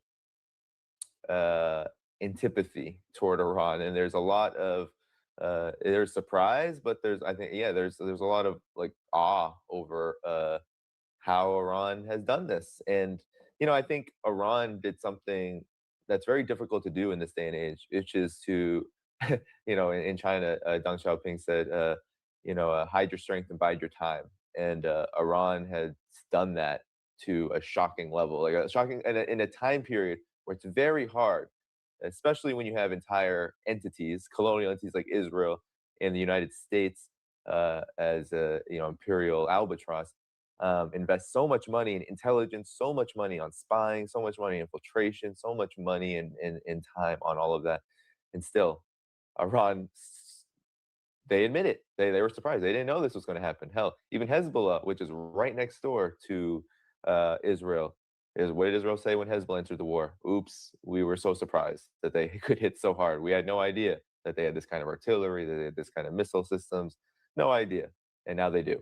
But And the I think resilience, this is the resilience exactly. behind that, which is the real thing, the resistance, the resilience of the axis of resistance, I think is the most extraordinary thing. If you have, the weapons still don't compare to what the empire has. But if but you can have even better weapons, but still, if you don't have the resilience, the resistance, the motivation, the faith, then they will all fail you. Yep. Yeah, and and that's seemingly where we are now. And your final thoughts, because this is a real inflection moment. We'll probably talk again soon, depending on what happens in the coming days. It seems like the United States is in a really bad strait. This is probably, in terms of a direct war where the U.S. cannot help but be very directly involved and climb an escalation ladder like this, because Iran has been able to defend itself and stand up to each and every single blow that it's tried to land. It seems like an unprecedented moment, and as you said before the show, the world will change. Any thoughts? Or the world will change incredibly. So, your final thoughts as we close out here. Well, I don't know what will happen in the days ahead. The United States may strike tonight. That's just how they do things, like the Israelis. But and we may not have electricity, or I may have problems with the internet or other problems. So what I basically would like people to remember is that we're all responsible, and we all have to be active, and we all have to stand up against this evil empire and Zionism. And I think that while it looks very bad right now for the world, but we all have to keep pushing. And it's not just the axis of resistance that has to resist. It is the broader resistance that exists across the globe. Whether it's boycotts of goods, or whether it's protests, or whether it's putting pressure on local governments to halt cooperation or to halt purchasing goods or to distance themselves from the empire. We're all responsible to do whatever it is that we can do, but we have to remain optimistic, and no one should feel guilty for what their government does as long as they're doing the right thing. Yeah, I think that's a great note to end on.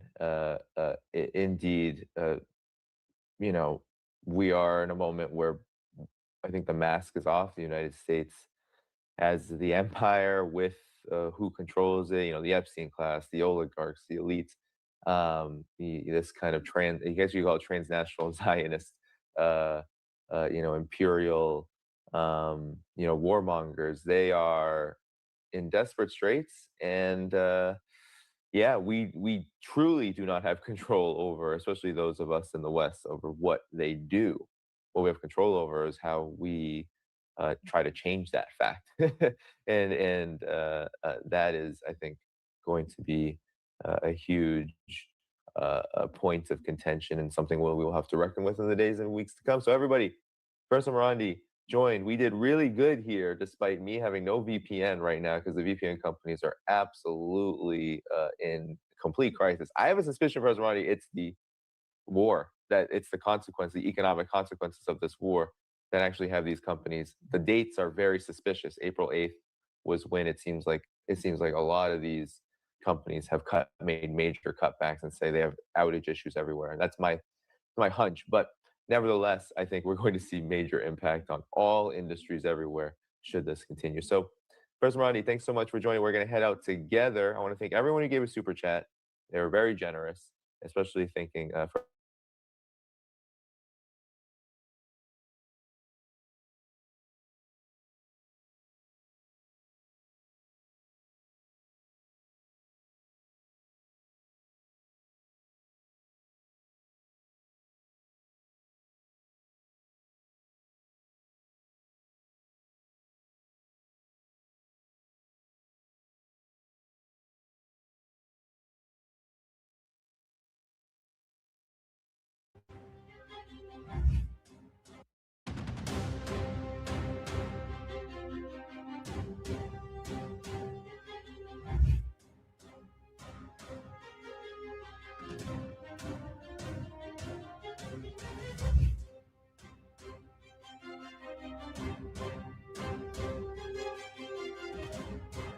The world's most critical oil choke point is once again under threat. And this time, the danger isn't coming from warships or submarines. It's coming from speed, from numbers, from something far harder to detect. Iran's so-called mosquito fleet is emerging as a new and unpredictable challenge for Donald Trump in the Strait of Hormuz. Despite US claims of crippling Iran's conventional navy through waves of strikes, Tehran continues to disrupt maritime traffic. And experts say the reason is simple. The real threat was never the big ships. It's the swarm. Iran's mosquito fleet is made up of thousands of small, fast attack boats, capable of speeds between 40 to 60 knots. They're armed with machine guns, rockets, and in some cases, anti-ship missiles or mine-laying equipment. But what makes them dangerous isn't just their firepower. It's their design. Small, fast, hard to track. Military analysts say this is asymmetric warfare at its most effective. Unlike traditional warships, these vessels are cheap, expendable even. Even former Pentagon officials describe them as annoying, but they hit. And now, they're hitting where it matters most. The Strait of Hormuz, a narrow passage through which nearly 20% of the world's oil supply flows daily. Iran doesn't need to fully block the strait to create chaos. Trump himself acknowledged that smaller, fast attack craft were not considered much of a threat. But now, experts warn those same vessels are driving a major problem, turning every transit through the strait into a potential risk. And the situation on the water is shifting rapidly. On April 18th, Iran's Islamic Revolutionary Guard Corps declared the strait once again under strict management, effectively signaling control. This came just a day after both Washington and Tehran publicly stated the waterway was completely open. The sudden reversal highlights how fragile the situation has become. A strategic standoff where control of the strait is no longer about dominance at sea, but about disruption. And in that game, Iran's Mosquito fleet may be its most effective weapon.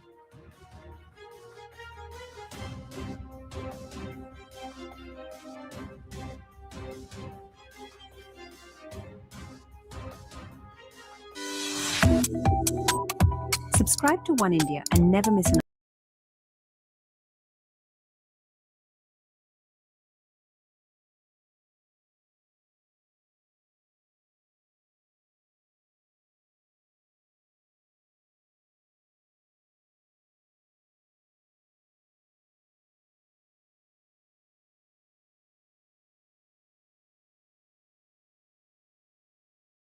Grain for fibre की से है purity in heart quality in your car 50 साल से लक्ष्मी है ना launches. And that's not all. Some US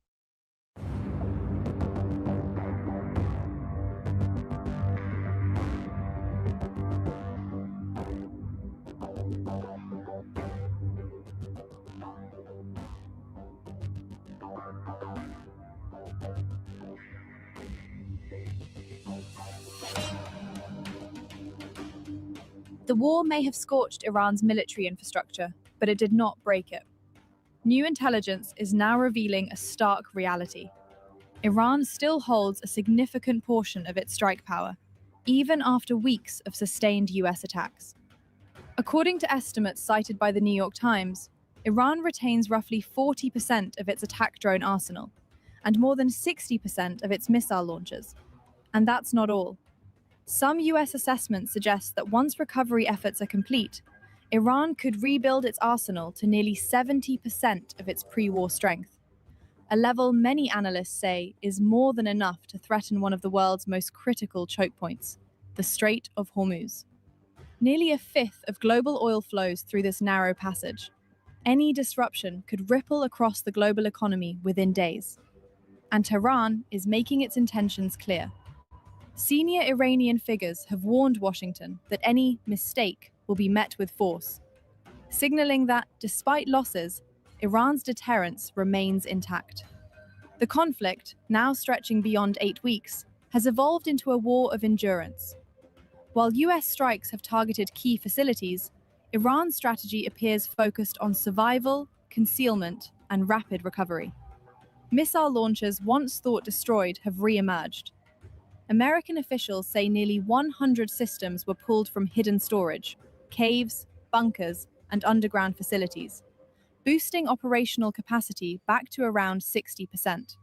Despite the ongoing ceasefire, uncertainty dominates. Intelligence officials caution that exact stockpile numbers remain unclear, but there is broad agreement on one point. Iran retains enough capability to disrupt maritime traffic if it chooses. Now, with leadership shaken but military capacity still intact, Iran appears to be recalibrating. The battlefield has changed, but the threat remains. And as both sides exchange warnings, questions looms over the future of the region. If Iran still holds the tools of disruption, what happens if it decides to use them?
Trump shows the whole world that your United States of America is not all powerful. America's main enemy is China. If the Americans couldn't handle Iran, as I've said long ago, then they should not mess with China. They will never be able to deal with that kind of power. The glorious President Lukashenko of Belarus, he did an interview with Rick Sanchez at RT this week, and he discussed the Iran war.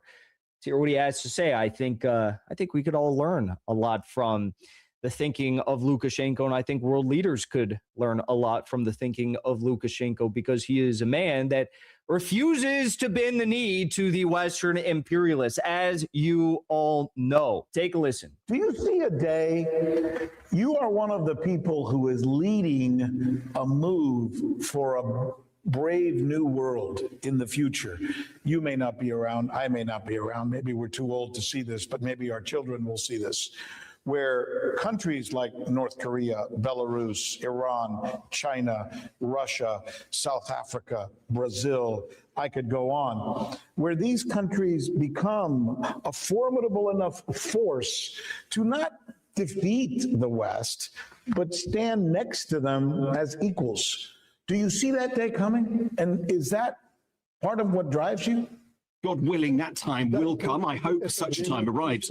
Based on the current situation and circumstances, it's hard for me to believe that this time will come. But despite some foolishness and some impulsiveness, Trump did a lot for this. Trump shows the whole world that your United States of America is not all powerful. Niet a superpower. By its power, it is a superpower, but not a super force. Everyone has understood this, and America's main enemy is China. If the Americans couldn't handle Iran, as I've said long ago, then they should not mess with China. They will never be able to deal with that kind of power. The US leadership understood that they are a superpower, but not a super force. This understanding gives hope that once the Americans realize this, they will have to consider not only China and Russia. Russia is such a vast territory that they won't achieve anything with missiles. The missiles will run out faster than the territory of Russia. Iran has shown this too. I'm not even talking about the consequences. The Middle East, the global economy, and so on, they've suffered from this reckless adventure in Iran. We're going to discuss that. The facts are clear. They've shown that you Americans need to stop and understand that beyond US interests, Greenland, Cuba, Venezuela, Nicaragua, the Panama Canal, and other parts of the Western Hemisphere, there are countries with their own interests, even within your hemisphere. But Trump has done a lot. Bad thing, as we understand, and you do too. But he's also revealed the true face of the United States and its capabilities to the world. They are not limitless. This situation may lead to Americans being forced to consider other interests, which means that a bright future isn't far off. Brilliantly said. And we have more Lukashenko clips in a moment, but I just want to take a moment and I want to take a moment and reflect on the words of Lukashenko there, that if America can't defeat Iran, then they have no business picking a fight with China. They're going to get smoked if they go to war against China. It's exactly what, we said as soon as we saw the videos of U.S. fighter jets and U.S. tankers getting blown up and U.S. bases getting blown up. After decades and decades of buildup, we saw the evacuation of U.S. troops from their bases all across the region. NATO troops getting kicked out of the Victoria base in Baghdad, outside of Baghdad International Airport. We saw, U.S. warships and aircraft carriers fleeing for their lives out of the Gulf of Oman and back to Greece. We saw all of this and much more. The Strait of Hormuz getting shut down and the U.S. couldn't do a damn thing about it. It became evident that all of this hype, all of this talk about a war with China, my God, never going to happen. Never. It can't be. No one could be that delusional, right? Maybe. If anyone is that delusional, it would have to be those in DC who are so high on their own supply that they feel as though a war against the People's Liberation Army will go anything but a train wreck. But it's possible, I guess. America, they couldn't defeat Vietnam. They couldn't win in Afghanistan. After 20 years in Afghanistan, they replaced the Taliban with the Taliban after 20 years. In Iraq, In Iraq now, we have ostensibly a pro-Iran government that is giving Hashd al-Shabi, the Popular Mobilization Forces, pro-Iran militias, the authority and approval to act without prior approval from the Iraqi government to combat all American. See, the reason America is losing so many wars is because they wars of choice. So our soldiers really don't want to fight like this war. They don't want to die for nothing. Now, if America was being attacked, Russia, China, anybody pull up to our borders, then we fight like hell before we surrender, because we would all be willing to die for our kids, our family, our way of life would be on the line. We will win those battles. The reason we're losing, we're going to continue to lose because these wars of choice and millions of Americans not willing to die for none of these wars. And if you don't have enough people willing to die, like we see in Russia and Ukraine, then you're not going to win the war. That's why we'll never defeat Iran, because they got tens of millions of people ready to die right now. And Zionist threats. You have the U.S. fleeing from their bases there. The U.S. has no military personnel, no contractors in all of Iraq, with the exception of some small parts of the Kurdistan region. Not even in Erbil, they don't have official presence there any longer. How did any of these wars go? How did Yemen go? A war on Yemen. The war on Yemen, where the U.S. lost fighter ships in the Red Sea, fighter jets in the Red Sea, falling off their vessels, getting almost shot out of the sky by very rudimentary, basic, archaic air defense systems that Ansar Allah possesses. Still, no match for them. No match for Ansar Allah. They wouldn't even get close to Ansar Allah. They couldn't even imagine setting foot on the sovereign soil of Yemen. Wouldn't go well. And now, after claiming victory in Yemen, right, the USS George H.W. Bush, instead of sailing through the Red Sea on its way to the Persian Gulf to try and combat the Iranians, it has to sail all the way down past South Africa because they're so terrified of Yemen's Ansar Allah. Yeah, they're definitely not prepared to take on China. Let's listen to another clip here from Lukashenko. Listen, what human rights are there if you bombed a school, he says. For example, a school in an independent sovereign country which is located tens of thousands of kilometers away from you. There was no threat to you. You bombed a school where children and teachers died. Almost 200 people. How many died because you encouraged Israel's bombings? What human rights are you talking about? If you are for human rights, then let people exercise their most important right, the right to life. People wanted to live, especially children. You destroyed them. Well, here is just one fact from yesterday that completely negates everything you said. Therefore, you have no human rights. You have interests, which in this case are oil, gas, control over them, and you extract these interests by any means necessary, and including in the military. You are ready to bomb, break, crush, regardless of any human rights. This is the basis of dictatorship. Therefore, everything you say, and you said it correctly, within the country, you talk about human rights, about democracy, but in reality, nothing changes in the country. So maybe you have a dictatorship within the country. I gave you a specific example. Outside here is an example of your foreign policy and your democracy. Therefore, as I've been saying for a long time, you will have to learn democracy from us. And we have 100 times more of this democracy than you. Real democracy, real human rights. What human rights can you talk about if you kill people? A man was killed. What rights does he have? How old is Lukashenko, by the way? Because with such clarity, he speaks. 71. In Trump age, I mean, let's be real. Trump never spoke with that level of clarity at any point in his life, right? 79. Lukashenko's got it and much more.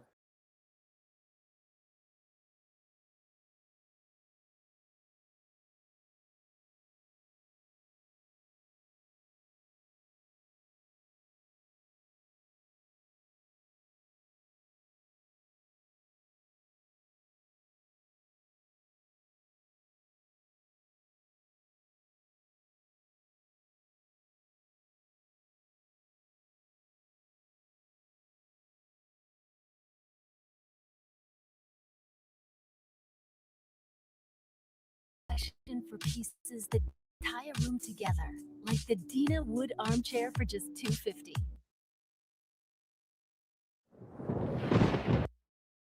Donald Trump continues to systematically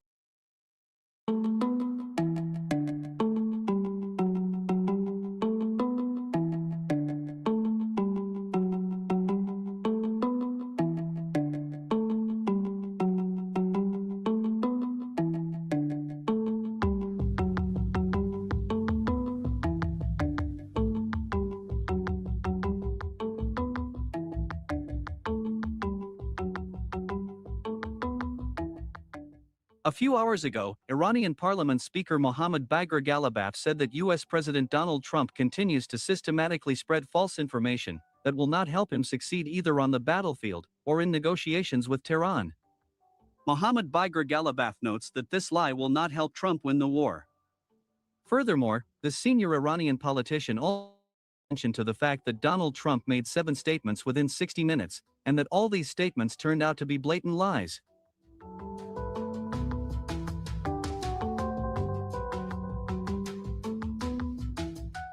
My dear truth seekers, let me remind you that on April 17, Donald Trump officially announced that thanks to his efforts, Iran agreed not only to open the Strait of Hormuz, but also to transfer enriched uranium to the United States. It is noteworthy that right after that, Iran officially denied all the US president's statements. In particular, Iranian Foreign Ministry spokesperson Esmail Baghi officially declared that Tehran is not going to give the enriched uranium to the United States. According to him, this resource is as sacred to the Iranian people as the country's land. Esmail Baghi noted that no threats from the United States will be able to force Iran to give its enriched uranium into the hands of the enemy. Furthermore, he also confirmed that Donald Trump blatantly lied when he said that Iran had opened the Strait of Hormuz for unhindered navigation. Esmail Baghi clarified that Iran did not open the Strait of Hormuz, but only allowed some ships to travel through it, using routes that Tehran would determine, and that at the same time, the previously established duty would be charged from these ships. Thus, it is becoming increasingly obvious that all of Trump's statements, which he voices at the official level, are lies and propaganda.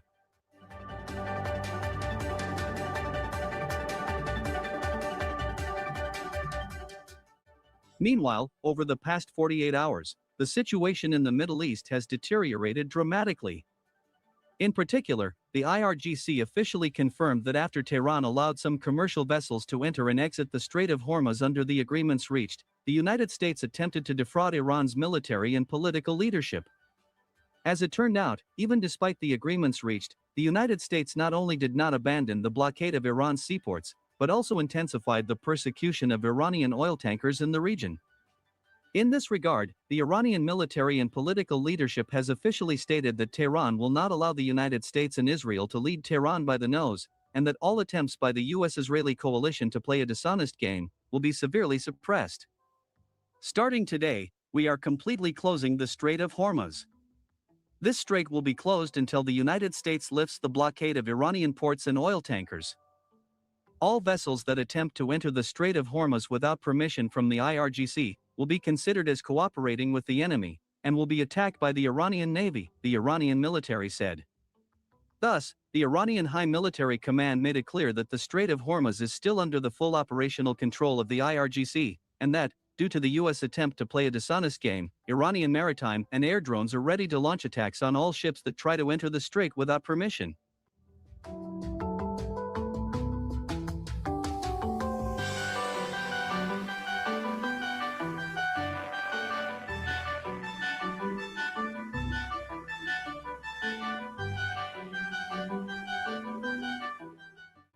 It is noteworthy that immediately after that, the United Kingdom Maritime Trade Operations Center officially confirmed that Iranian speedboats had attacked an oil tanker 20 nautical miles northeast of Oman.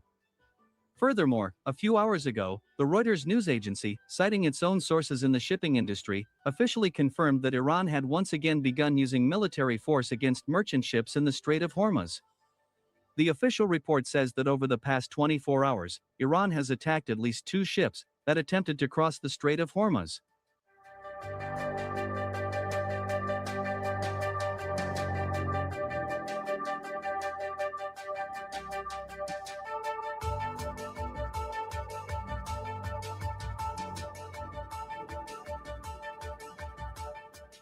In this regard, sources in Washington confirmed that on Saturday evening, Donald Trump held an emergency meeting regarding Tehran's actions in the Strait of Hormuz and the resumption of military operations against Iran.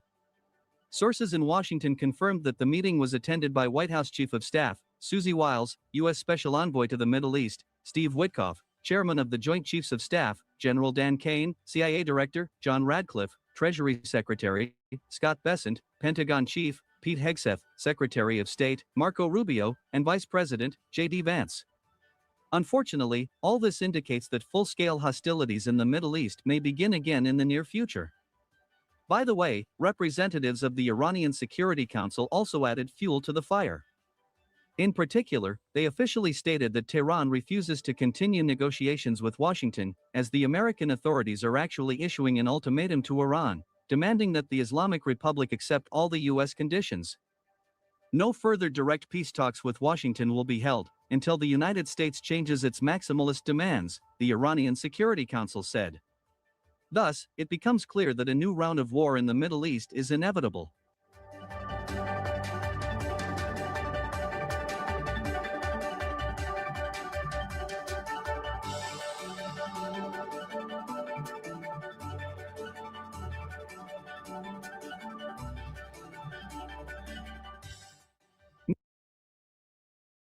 Contact Roberts Air for all your heating and cooling needs.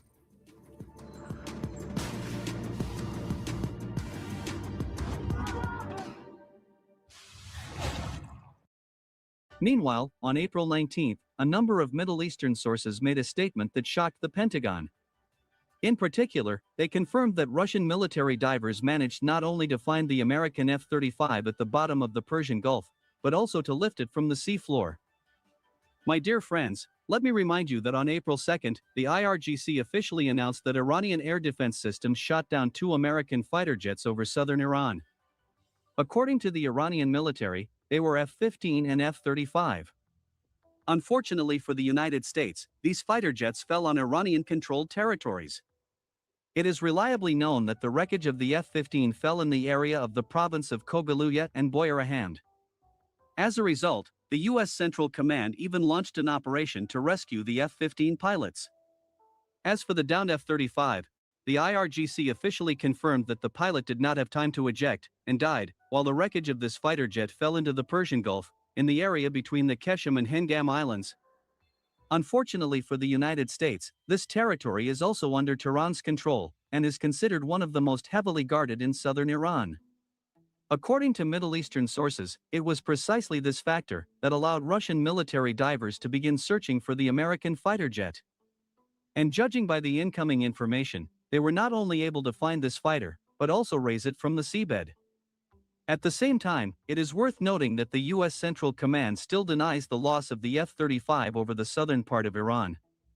According to experts, even if Iran did really shoot down the F-35 over the southern part of the country, the United States will never officially acknowledge the loss of this fighter jet, to avoid reputational losses. Furthermore, experts indicate that even if the assertions by Middle Eastern sources that the Russians have acquired the F-35 wreckage are accurate, Moscow will likewise refrain from officially confirming this achievement, in order to avoid further complicating relations with Washington. Nevertheless, if the Russians really have managed to obtain the wreckage of the F-35, then this will cause significant damage to the combat capability of the U.S. Air Force, since Washington's rivals will be able to develop effective countermeasures against American combat planes.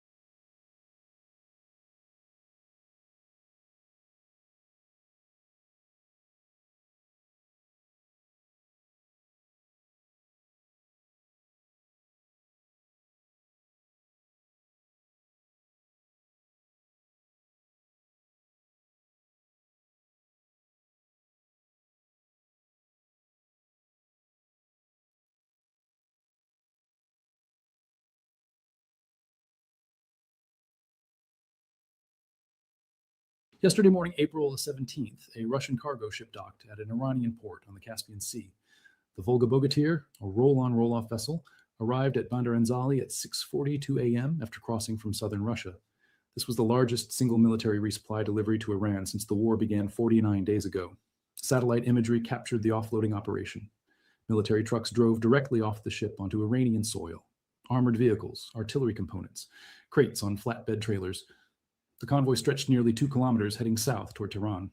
Western intelligence agencies tracking the shipment estimate the total cargo weight exceeded 400 tons. That is more than double the payload capacity of the largest cargo aircraft Russia has sent to Tehran over the past week. And it arrived through a route the United States cannot physically access. Over the next few minutes, I'm going to show you what was on that ship, why Russia chose the Caspian Sea route, and what this delivery means for a war that is now being sustained by an expanding coalition using every available supply corridor to keep Iran. I already said when Donald Trump announced he was blockading Iran, I laughed. He can't blockade Iran when the Russians have access to the Caspian Sea. The Iranians have access to the Caspian Sea. The U.S. don't have access to the Caspian Sea. Russia also have land routes they can use to Iran. China have land routes they can use to Iran. You see Trump and them just fooling people who don't know about maps and geography, you know what I'm saying? And things of that nature. On fighting. Before we continue, thanks a lot for tuning in. Your support is what keeps this show going, and I appreciate you watching. Make sure to subscribe and like the video so I can keep bringing you these critical updates. The Volga Bogatyr departed from Astrakhan in southern Russia on April 14th. The ship sailed south across the Caspian Sea, approximately 1,200 kilometers. Transit time was roughly 62 hours. The Caspian Sea is landlocked, bordered by Russia, Kazakhstan, Turkmenistan, Iran, and Azerbaijan. No Western naval forces operate there. The United States has no access. It is a closed maritime zone where Russia and Iran can move cargo freely. That geographic reality is now a strategic asset, and Russia is exploiting it. The Volga Bogatyr is a ro-ro vessel, roll-on, roll-off. That design allows vehicles and heavy equipment to be driven directly on and off the ship using built-in ramps. No cranes required, no complex lifting operations. Tanks, armored personnel carriers, artillery pieces, and military trucks can be loaded in Russia and driven off in Iran. Maxar satellite imagery taken at 7:18 a.m. shows the ship moored at Bandar Anzali. The stern ramp was lowered. Military vehicles were visible on the dock. IRGC trucks were staged, waiting to receive cargo. By 11 a.m., offloading was complete. The convoy began moving south. Satellite tracking followed it for approximately 80 kilometers before cloud cover obscured further imagery. Western intelligence assessments based on imagery analysis, signals intercepts, and prior knowledge of Russian export patterns identified the cargo manifest. The shipment included spare parts for Russian-made T-72 main battle tanks, components for BMP infantry fighting vehicles, thousands of 152mm artillery shells, and replacement tracks and engines for armored vehicles. Iran operates hundreds of Russian-designed tanks and armored vehicles acquired over decades. Many have been degraded or destroyed during 7 weeks of sustained airstrikes. This shipment gives Iran the capacity to bring damaged vehicles back into service. The T-72 spare parts are critical. Iran fields an estimated 480 T-72 tanks. After 49 days of war, fewer than 60% remain operational due to engine failures, track damage, and transmission breakdowns. Russia just delivered the parts needed to reverse that degradation. Engines, transmission assemblies, track links, fire control components. These are the logistical inputs that determine whether a tank moves or sits idle. The BMP components follow the same logic. Iran operates over 400 BMP infantry fighting vehicles. When BMPs break down, infantry loses mobility. Russia is ensuring Iran retains mechanized mobility. The artillery shells are the most immediate operational impact. Iran has been firing artillery in support of defensive positions. 152 medular shells, the standard caliber for Soviet-designed artillery systems Iran operates. Thousands of shells arrived. That represents weeks of sustained fire support capability. On April 13th, China sent air defense components via aircraft. On April 14th and 16th, Russia sent ammunition and Pantsir S-1 systems. On April 16th, Pakistan sent Chinese-made missiles. Now, on April 17th, Russia has sent the largest cargo delivery by sea. Air delivers precision components quickly. Sea delivers bulk cargo efficiently. Russia is now using both, and the Caspian route eliminates any possibility of American interdiction. Russia, China, and Pakistan are not coordinating through a formal alliance, but they are acting on the same timeline with the same objective: sustain Iran's capacity to fight, extend the conflict, bleed American resources. Every week this war continues is another week. American carrier groups remain deployed beyond schedule. Another $1 billion in munitions consumed, another spike in oil prices, another erosion of public support. And the countries supplying Iran are betting that the United States will break before Iran does. They are betting on economics, on logistics, on political sustainability. And they are placing those bets openly because they know Washington has no good options to stop them. The economic data supports that calculation. Brent crude is trading at $104 per barrel. American gasoline prices hit $4.12 per gallon yesterday. The Strait of Hormuz remains closed to Western shipping. Global supply chains are absorbing disruptions that compound daily. Goldman Sachs issued another updated projection on April 17th. If oil stays above $100 per barrel for another 3 weeks, demand destruction will trigger recessionary conditions in at least 4 G7 economies. A Washington Post poll released yesterday showed 64% of Americans believe the war should end within 30 days, regardless of whether Iran agrees to negotiate. That is a 7-point increase from last week. Senator Chris Murphy gave a floor speech calling the resupply operations a fundamental failure of American strategy. He stated the administration had no plan to counter external support for Iran. The White House responded, reaffirming that Iran's military capacity has been significantly degraded and that diplomatic efforts to isolate Tehran are ongoing. The statement did not address the resupply shipments directly. That silence is becoming a pattern because there is no answer that does not expose the structural weakness of the entire campaign. The plan assumed isolation. The reality is sustained external support from nuclear-armed powers using supply routes America cannot physically reach. Secretary of Defense Pete Hegseth was asked about the Caspian Sea shipment during a press briefing yesterday. He declined to comment on specific intelligence assessments. He said the United States is aware of ongoing resupply efforts and is working with regional partners to address them, but there are no regional partners with leverage over the Caspian Sea. Azerbaijan is neutral. Kazakhstan is economically dependent on Russia. Turkmenistan avoids taking sides, and Russia and Iran control the northern and southern coasts. The Caspian is a supply corridor the United States cannot close, and Russia just demonstrated that it can move hundreds of tons of military hardware across it without interference. Iran knows this. The IRGC is already distributing the cargo to units in the field. Intelligence reports indicate that tank repair facilities around Tehran and Isfahan have received priority shipments of the spare parts delivered yesterday. Artillery units in western Iran are being resupplied with 152mm shells. The systems will be back in operation within days. Tanks that were sitting idle due to mechanical failure will be moving again. Artillery batteries that were rationing ammunition will resume sustained fire missions. And Iran's ground defense posture will be reinforced just as American planners believed it was on the verge of collapse. This is attritional warfare, not the kind measured in daily casualty counts or territory gained, the kind measured in supply tonnage, maintenance cycles, and logistical endurance. And right now, Iran is being resupplied faster than the United States, anticipated or planned for. The carrier strike groups deployed to the region are now entering their 8th week at sea. The USS Gerald R. Ford has been deployed for 298 days. That is 58 days beyond its planned rotation. Crew fatigue is documented, maintenance backlogs are growing, and there is still no clear timeline for relief. The USS George H.W. Bush is conducting final pre-deployment workups off the Virginia coast. It will not arrive in theater for at least another 2 weeks, which means the Ford and the Abraham Lincoln remain on station indefinitely with no rotation plan. That overextension creates vulnerabilities. The longer the deployment, the higher the risk of mechanical failure, accidents, and degraded operational readiness. And every week, those carriers remain tied down in the Middle East is a week they are not available for contingencies elsewhere. China is watching. The People's Liberation Army Navy is operating freely in the South China Sea and the Taiwan Strait, while American naval power is concentrated in the Persian Gulf. That strategic distraction is precisely what Beijing wants, and Russia is helping deliver it by ensuring Iran stays in the fight. The math is simple. American security assistance to Israel totals roughly $3.8 billion annually. The cost of interceptors, precision munitions, and operational support consumed in the first 7 weeks of this war exceeds $12 billion. The defense industrial base cannot produce replacements fast enough to close the gap. Meanwhile, Russia is delivering 400 tons of spare parts and ammunition in a single shipment using a cargo ship that cost a fraction of what a single American interceptor costs. The asymmetry is obvious, and it favors the side willing to sustain a grinding war of attrition. Share this video with everyone who needs to understand what just happened. Yesterday, a Russian cargo ship crossed the Caspian Sea and delivered over 400 tons of military equipment to Iran. Tank parts, armored vehicle components, thousands of artillery shells.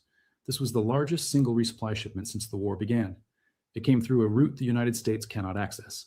The Caspian Sea is landlocked. No American forces operate there. Russia and Iran can move cargo freely. This follows air deliveries from China, Russia, and Pakistan over the past 5 days. The coalition supplying Iran is expanding. The volume is increasing. And the methods are diversifying. Oil is at $104 per barrel. The Strait of Hormuz remains closed. American carrier groups are in their 8th week at sea with no rotation plan. Public support has collapsed to 36%, and a Russian cargo ship just proved that the supply routes keeping Iran in this fight are beyond American reach. That is not a war winding down. That is a war being fueled by powers who benefit from its continuation. Thanks a lot for watching. I really appreciate your support.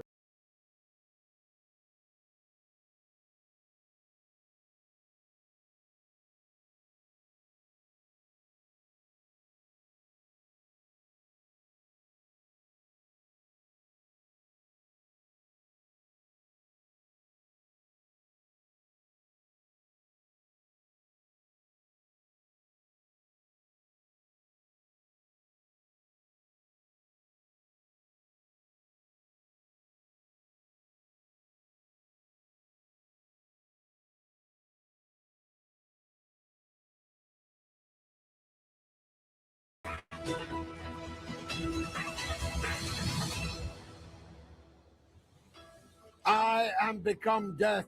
I am the destroyer of worlds. Donald Trump ain't Jesus Christ, but he might be Vishnu. And 8 small children aged between 1 and 14 have just been mass murdered in the American state of Louisiana. But many more are due to be murdered by the great task force which Donald Trump is even now assembling in the Middle East. And the peace talks in Islamabad are cancelled for now because actually the other side are not going to attend them. So whether or not J.D. Vance is already on the plane, he might enjoy a vindaloo, but he won't be looking into the eyes of his Iranian interlocutors. The war goes on. And not just that war, lounging insouciantly on his aircraft. Donald Trump told us war against Cuba is next. It is the mother of all talk shows. If I were you, I'd stay tuned.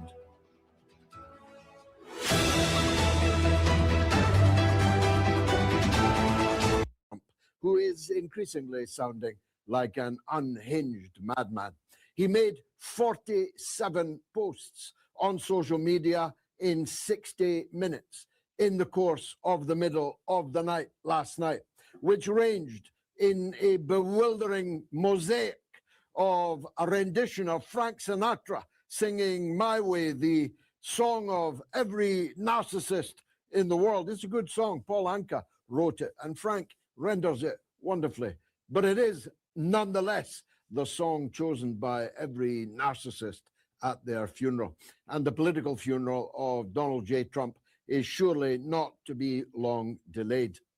A bit like the British Prime Minister, yes, the British Prime Minister, Keir Starmer, for whom it's not just a case of living on borrowed time, his time is up. Multiple crises are mounting and beginning to strangle the premiership of Keir Starmer, the block of wood, who unexpectedly won a landslide parliamentary majority without any discernible traits of leadership or competence at any time in his miserable suburban life.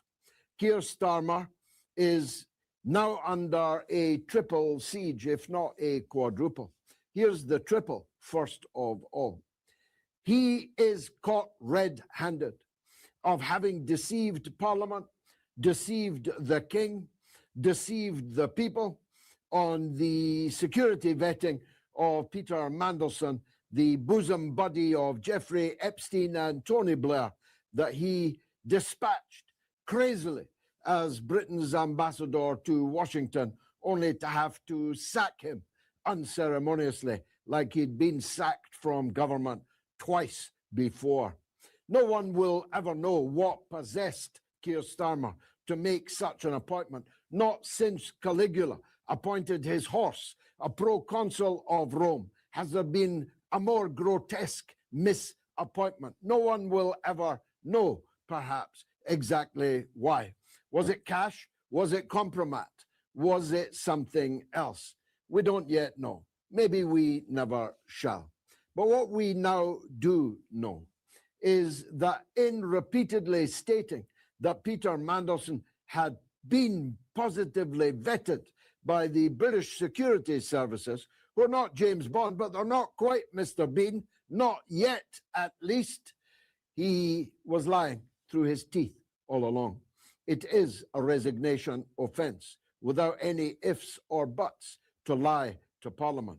And we're going to find out on Monday, tomorrow, and on Tuesday, when the head of the civil service in the Foreign Office, peremptorily dismissed by Keir Starmer 2 days ago, whether or not the civil servant blows the whistle on Keir Starmer. My guess is that he will.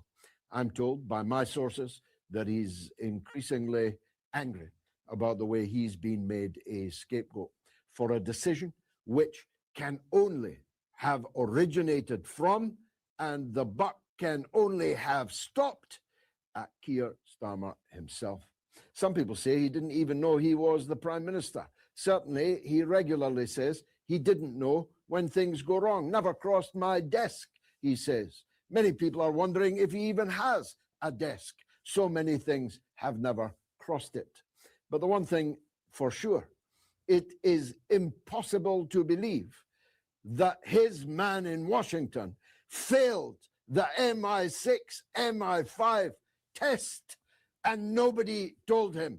That is stretching credibility way beyond breaking point. So it may very well be that prior to his statement in the House of Commons tomorrow, in which he's going to be badly mauled if the members of Parliament act as they should, he may actually tender his resignation in the morning, in which case Britain will no longer have a Prime Minister and the Labour Party will be looking to find a new one. Good luck with that, lads. I warned you. I told you over and over again. You made a very, very bad decision. The second crisis, the second siege, the second ring of siege is the imminence of local government elections and national government elections in Scotland and Wales, where the main parties now are. Why are these auto insurance ads lying to you? I'm a car insurance agent, and I've been in this industry long enough to...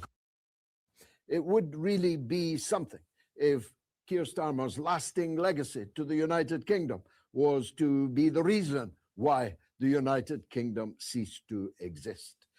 Everywhere I go abroad, which is all the time now, people are not yet seized of the existential threat to the United Kingdom's very existence. If Scotland becomes an independent country, the country is cut in half, geographically, almost literally, psychologically, way more than half. If Wales decides on independence, then England becomes, well, little England. And as far as most other people in the state are concerned, it'll be the better for that. The local government elections in England are going to be a catastrophe for Keir Starmer. I'm going to predict to you now that in excess of 1,000 Labour councillors will lose their seats. And a good number of them will be losing their seats to yours truly, to my party, the Workers' Party of Britain, and north of the border, the Workers' Party Scotland. We are going to win seats in Greater Manchester in numbers, in Birmingham in numbers, in Halifax, in Bury, in Oldham. We are going to have a great night. But Keir Starmer is going to be, if he hasn't fallen on his sword tomorrow or Tuesday, then he's going to be crying into his stale, pale, warm ale, which is his drink of choice. The third ring is the most potentially deadly of them all. Now, because I'm abroad and because I don't listen to D notices anyway, no one has served one on me And even if they did, I'd hold it up now and show it to you. But no part of the British media, none, zero broadcaster or newspaper, is covering the fact that at the end of this month, 3 Ukrainian rent boys are on trial for allegedly arsoning the British Prime Minister Keir Starmer. Yes, arsoning.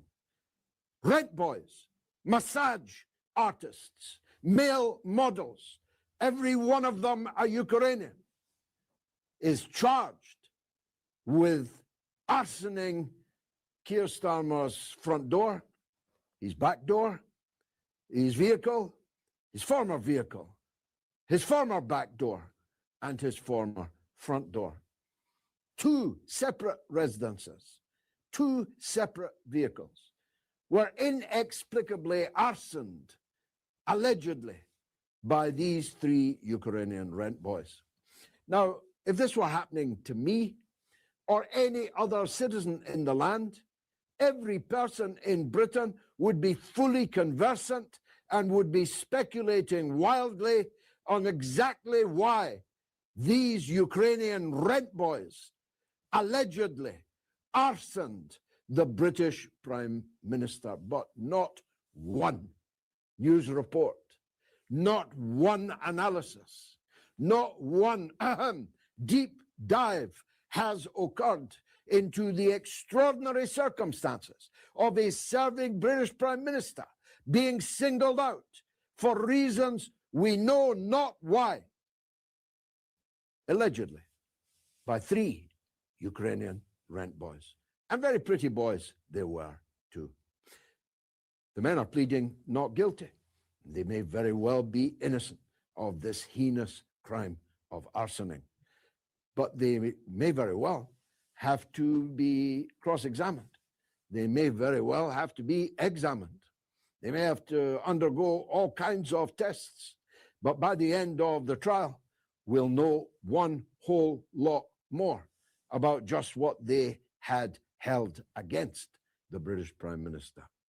These 3 rings of siege are definitely going to see the end of Keir Starmer. But back to the madman. At least Keir Starmer doesn't have the means of bringing about the destruction of the worlds. But Donald Trump does. And seems, especially in the midnight hours, in the wee hours of the morning, when it's just him and his phone, Melania having sensibly repaired to an entirely separate wing, not bed, not bedroom, an entirely separate wing of the White House. It's just dumb and getting dumber by the hour. With his telephone that no one in the White House, not even, perhaps, especially not Melania, are in a position to tell him to put down his phone. I don't know about you or other married men watching, but when my wife knows that I've been doing too much on the phone, she tells me to put it down, and if I don't, she takes it out of my cold, dead hand. But nobody seems able or willing to do that with Donald Trump. And he's going to cause World War III as a result of it. Now, part of it is confected insanity. Of that, I'm now in no doubt, because I'm watching the stock market. I'm watching the trades that are being made on a Friday and being cashed in on a Monday. I'm watching the insider. I think I know who he is. He's a big, tall fellow. Very, very, very tall. So tall he can't serve in the military. Who is betting every Friday that the oil price is going to considerably fall, because Donald Trump, the president of the United States, is going to talk in highly optimistic terms about the course of the Iran war. He's going to tell us the agreement has been reached. Let's take Friday, for example. He told us that the straits were opening. Now, leave aside the fact the straits were open before he began the war. Leave that freakish truth behind for a moment. He put out a meme saying this was a great day for humanity. that the Straits of Hormuz was now open. But it wasn't. It was a lie. He made it up. But he made it up for a reason. Because no sooner had that statement been made that the oil price began to plummet as low as $80 a barrel, from a high, not the paper high, the reality, the real price of oil of some $160 to $200 a barrel. A drop to 80 is a big, big gap. And the stocks of weapons-related companies, thinking that the war might be coming to an end and the inordinate demand for military-industrial complex stocks began to fall, their price began to fall. He later claimed on Friday that Iran had agreed to hand over its dust, its nuclear dust, its highly enriched uranium, in other words, scientific words, Don. But that was a lie too. Iran had never agreed to any such thing and would not, will not ever agree to any such thing. So by the close of trading on Friday, the Straits were no longer open. It was no longer a great day for humanity, and the nuclear dust was remaining where it is now, deep under the ground in the Islamic Republic of Iran. So the war was back on again. What happens on Monday? Well, ordinarily, the price of oil and the price of armament stocks would rocket up again, and somebody who bought them at a low price would be selling them at a high price. But there are two complicating factors now. The first is that Japan has just made its biggest ever dump of American Treasury bills. Japan needs the cash. Japan, like rest of the world, has no confidence in Donald Trump's economy. And so, having surreptitiously, like a salami, been dumping American bills and American debt that it owns under duress, they were forced by the Americans to buy it when they had money, when they were doing well, have now begun to dump big time. You could hear the splash all the way in the Straits of Hormuz. And the second thing is that China has completed doing the same thing. China now holds only half of the dollars that it did hold only 5 years ago. It holds less than half of the American debt and treasury bonds and bills that it did 5 years ago. China is buying gold with the money that it recoups from the sale of these American assets. And China and Russia are the world's biggest buyers of gold. They know, just like the Japanese government knows, that very, very bad news is coming for the American economy. But going back to the 47 posts in 1 hour, that's almost one per minute. So frenzied was his spree on social media that he thrice double posted the same post. 3 different posts, double posted. So he was in such a paroxysm of something, whether it's the burgers, whether it's the Diet Coke, whether somebody's pumping the room full of drugs, who can tell? But for a man who apparently doesn't drink alcohol, Donald Trump is on one hell of a crazed bender. If you didn't know that he didn't drink alcohol, you'd definitely take his car keys away. But he has something far more deadly than car keys at the foot of his very bed. He has the nuclear trigger. This man can and might set the entire world ablaze. starting with Iran, but not finishing there. This week, he's doubled down on Greenland. He's having it, taking it, not buying it, not asking for it. He's having it from his own ally, faithful, docile, dog-like, obedient Denmark. Couldn't happen to nicer people from my point of view. But what's really in his sights?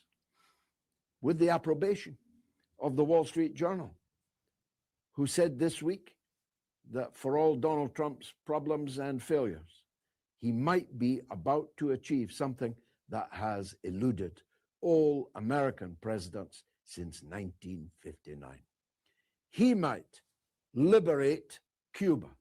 So it could be like Louisiana, where 8 small children have just been massacred in a domestic dispute with their parents and their neighbors, so that Cuba can go back to being a grisly bordello run by gold-toothed generalissimos for the edification of American gangsters and their trophy wives.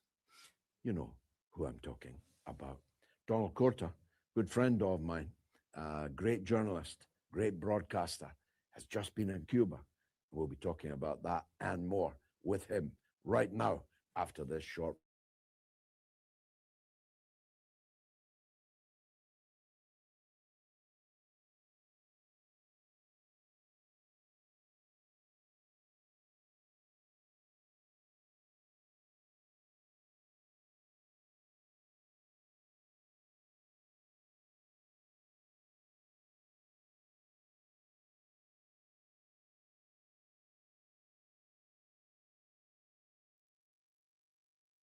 Hello, Garland, Nixon. Well, Donald Trump is doing the usual. We're going to blow the whole country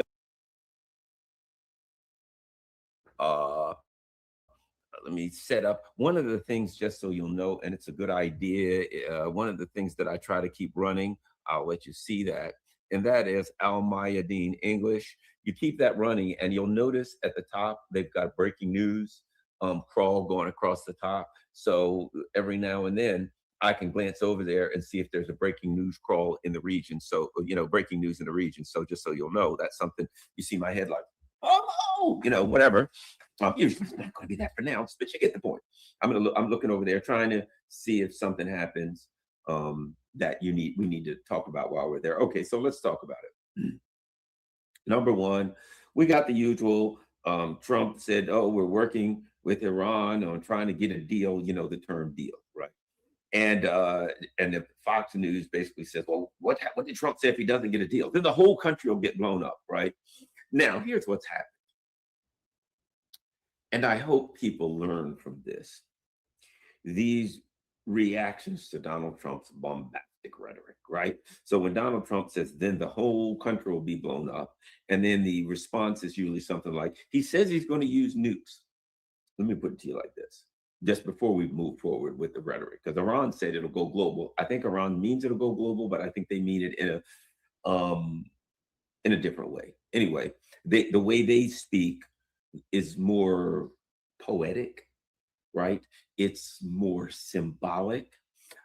It's more broad and left open for interpretation, right? I think that's the Iranians' methods of speaking. Donald Trump's method of speaking, communicating, I'll put it a different way, is the way a narcissist communicates. You'll notice I go often at times back to that particular, the analogy of a narcissist, because I've referred to the U.S. empire as the narcissist empire. It's the same way, like Vladimir Putin did the famous speech where he called the U.S. empire the empire of lies. I refer to it as the empire of narcissism. Narcissism is something very different than a pathological liar. A pathological liar will just lie for no reason, even when they don't have to, just for fun, because it's a habit. Wherein the narcissist uses language for reasons other than communications. In fact, usually it's the opposite of communication. So when you listen to what Trump says and you try to decipher his meaning based on his words, you're barking up the wrong tree. And so when he says, then the whole country will be blown up, and you say, well, that must mean, what do? People like us, right? We usually look into it Literally. Well, in order physically for the whole country to be blown up, that means you would have to use nuclear weapons, because you think Donald Trump means the whole country would be blown up, right? I've used the cheerleader scenario. When you listen to Pete Hegseth, when you listen to these people, they're cheerleaders. Donald Trump is a cheerleader. A cheerleader does not live in the realm of reality. If a cheerleader's team is losing by 45 points, the cheerleaders on the side going, we're the best. We're the best of all the rest. Go Spartans. Go Spartans. The Spartans win. The Spartans go in and crush our team. You know, that's what they're saying, right? They're down by 45 points. But the cheerleader's job is not to look at the scoreboard and to then write a cheer that's commensurate with the score. That's not their job. Their job is to cheer. Our team's the best. They'll always be the best. We're the best of all the rest. Go team. That's what they do, right? If you view what a Pete Hegseth or Donald Trump says through the lens of a cheerleader, it makes perfect sense. Hey, Trump, how's the negotiations going? We're the best negotiators of all time, and we are up by 50 points. They're going to give us everything we got. Let me hear it in the back. They're going to give us everything they got. Are we going to get nuclear dust? Yes, we got nuclear dust. Yeah. Are they going to? We're going to give them any money? No money for them. Let's hear it. Give me an N. Give me a U. Give me a. That's all he's doing. That's all he's doing. Don't read and say he said nuclear dust, but he's not going to get nuclear dust. Why would he say nuclear dust? No, you're interpreting the rantings of a madman as though they were literal. You know, I told people I used to, when I was working up on K Street, when I was on the radio show up there, every morning I would get off. When I was working the early shift, it was still dark outside. I would get off. And my radio show started at 7, so I would get in like 5:30 to get prepped. And there was this lady, a homeless lady, that was standing outside. And I'd walk up and she'd look at me. I don't know, I guess she liked me. She'd say, "Hi, black person." And I'd say, "Hi," right? And sometimes I'd give her a couple bucks. She had a little cup, right? I didn't interpret that as she's kind of a racist person who hates black people. I interpreted it as she's a homeless woman and she has to say something, so why not hi, black person, right? I didn't literally sit there and try to say, well, you know, it could be offensive to refer to someone simply by their race. What sense would that have been? She'd have looked at me like this. Hi, black person, why? You're not going to interpret the rantings of a homeless person in the same way that you would if some guy walked up to me in a KKK uniform. Hey, black person. I think, well, you know, I think this guy's up to no good, right? Total different interpretation. Okay. So here's my point. What I'm trying to say is when Donald Trump says, I'm blowing up the world, I'm destroying this, I'm wiping out everything, understand something. That's just how he talks about everything, right? Let me give you an example. Everything he says has to be an extreme. And if it involves him, it has to be the most extreme to the furthest you can go. If Donald Trump says, I'm going to fight him, I'm going to get him, he doesn't say, I'm going to get him, I'm going to fight him, I'm going to punch him, I'm going to bomb him. He says, I'm going to wipe him out like they've never been wiped out before. I'm going to bomb them like they've never been bombed. The whole country's going to be blown up. The whole planet's going to be blown up. Their society for all time's going to be wiped out. That's the kind of rhetoric he used. It's absolutism. It's over the top. No matter what, ignore it. Doesn't mean anything. Look, I'll give you an example. Donald Trump got some kind of, when people were questioning his health, so he got his presidential physical, and the results came out that he was good. Now listen, the results came out that Joe Biden was perfectly fine. Okay? I think maybe we can ignore that as just crazy propaganda. But he comes out, and what does Donald Trump say? How was the results of your cognitive exam? The best.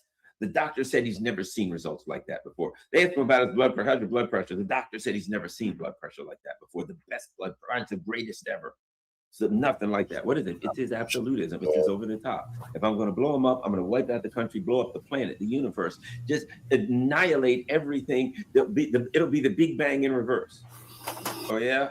Are you going to fight that guy? I'm going to beat him like nobody's ever beaten anybody before. There's never going to be, nobody's ever seen a beating like that. How was your meal? It was the greatest meal ever. There's never been a meal like that. You know, I talked to a lot of people and they said, Trump, that meal that they served at Mar-a-Lago, I've never seen anything like that in life. That's the greatest meal that's ever been created. There's no human being in history, no chef, nothing good. That's Donald Trump.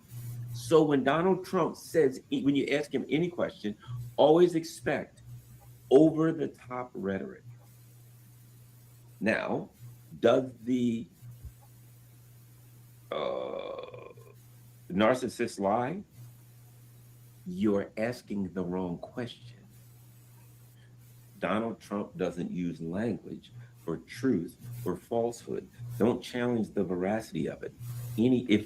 Listen, if I am lying, what do I care if you prove that I'm lying? I was already lying. I'm just going to lie a second time. But guess what? If something is true and it benefits me, I'll say that too. So Donald Trump will tell a lie if it benefits him. He'll just as soon tell the truth if it benefits him. He don't care. So if you're trying to trap him in a lie, A, he'll lie his way out of it. And B, if he's telling the truth, then you're screwed up because you always assume that he was lying. See, people make a mistake. This is what they say about a liar. How do you tell somebody's lying? Their lips are moving. You've been had. Because your assumption is now an absolutist assumption. You're thinking a politician is always lying. No, a politician is not always lying.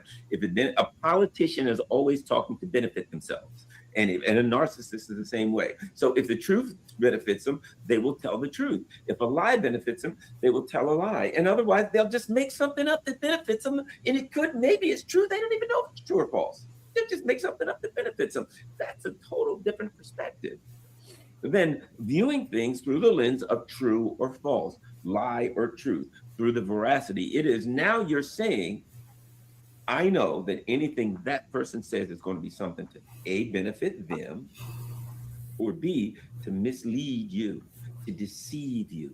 See, you're looking at people that use language for deception or their own benefit. It makes me look good, or it makes you look bad. So, right? To color the conversation. Or I want you to believe something and I'll use the language I need to make you believe it. Now, why do I say all that?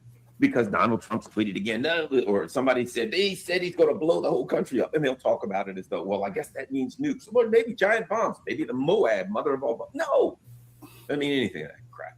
It just means you ask Donald Trump a question and his answer is always going to be over the top to the biggest 10th degree. They ask him about China. Well, what happens if China doesn't go along with your blockade? Oh, it's going to be bad for China. Real bad. Oh, man. If somebody's going to I wouldn't want to be China. What is that? You can't do anything to China. But is over the top. And then people will do this. Oh, did you hear what he said about China? I think he's going to attack. Start a war with China. No. You ask him a question and you're going to get absolutist, over the top, hyperbole rhetoric. That's it. Ignore the rest of it. Just listen to what he says. You can glean something from that. God only knows what. Now, what we're seeing is a lot of military and war material coming into the region. And so based on that, people are interpreting that to mean that the U.S. is planning another strike, another attack. I hate that word strike. And the U.S. says, we're going to strike Iran because it is like the stupidest. It is exactly what Sun Tzu said. Tactics without strategy is the noise before defeat. Strike them. What do you think? They ain't going to strike back? I'm going to strike that guy. Well, I'm going to walk into a motorcycle bar full of Hell's Angels and walk up to the biggest, meanest, knife, gun carrying, tattoo covered, leather hat wearing, snaggly tooth, bearded, ZZ Top bearded looking biker. And I'm going to strike him. It might not go so well for me. He's going to pull out knives. He's going to pull out guns. I'll be surrounded by 5 other Hell's Angels guys. I'll be beaten. I'll be shot. I'll be stabbed. I'll be found, in a dumpster somewhere. That's all it for me, right? That's what's going to happen. We're going to strike someone. That's a narcissistic thing because it only focuses on what you do. It doesn't take into account that when you strike someone, it may elicit a response.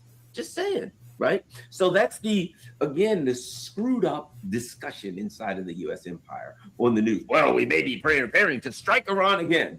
And there's nobody like you or me who's sitting on the stage when the slob says, we're preparing to strike Iran again. There's nobody that's going to go, and what do you think Iran's going to do? Nobody's going to say that. Well, and how might we strike Iran?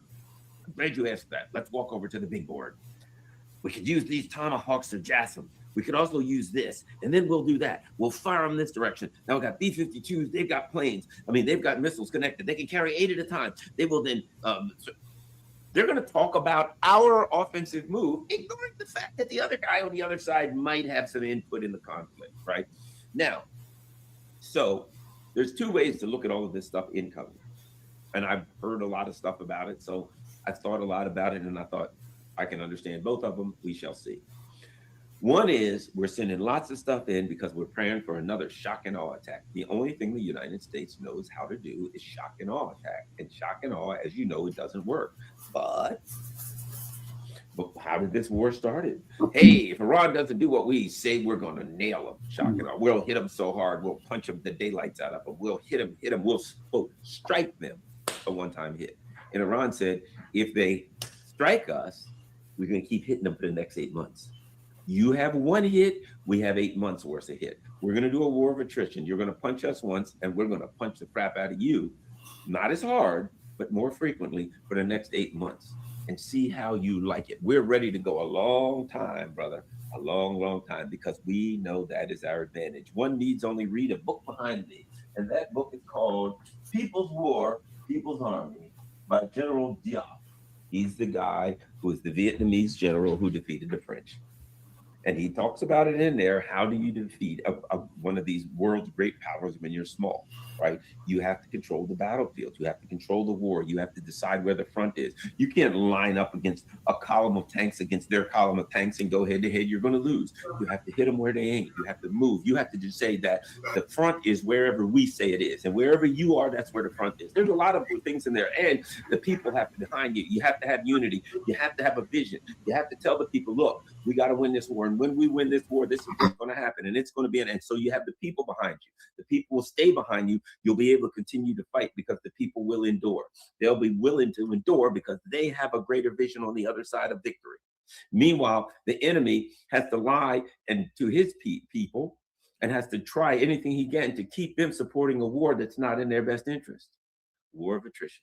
So the U.S. is, at worst case scenario, in my opinion, the U.S. is planning another strike, another tactic without a strategy. All righty. People say, we're going to blow them up. What does that mean? Well, the problem with the Houthis was Biden administration was weak. Have you ever noticed this? The only reason, if you listen to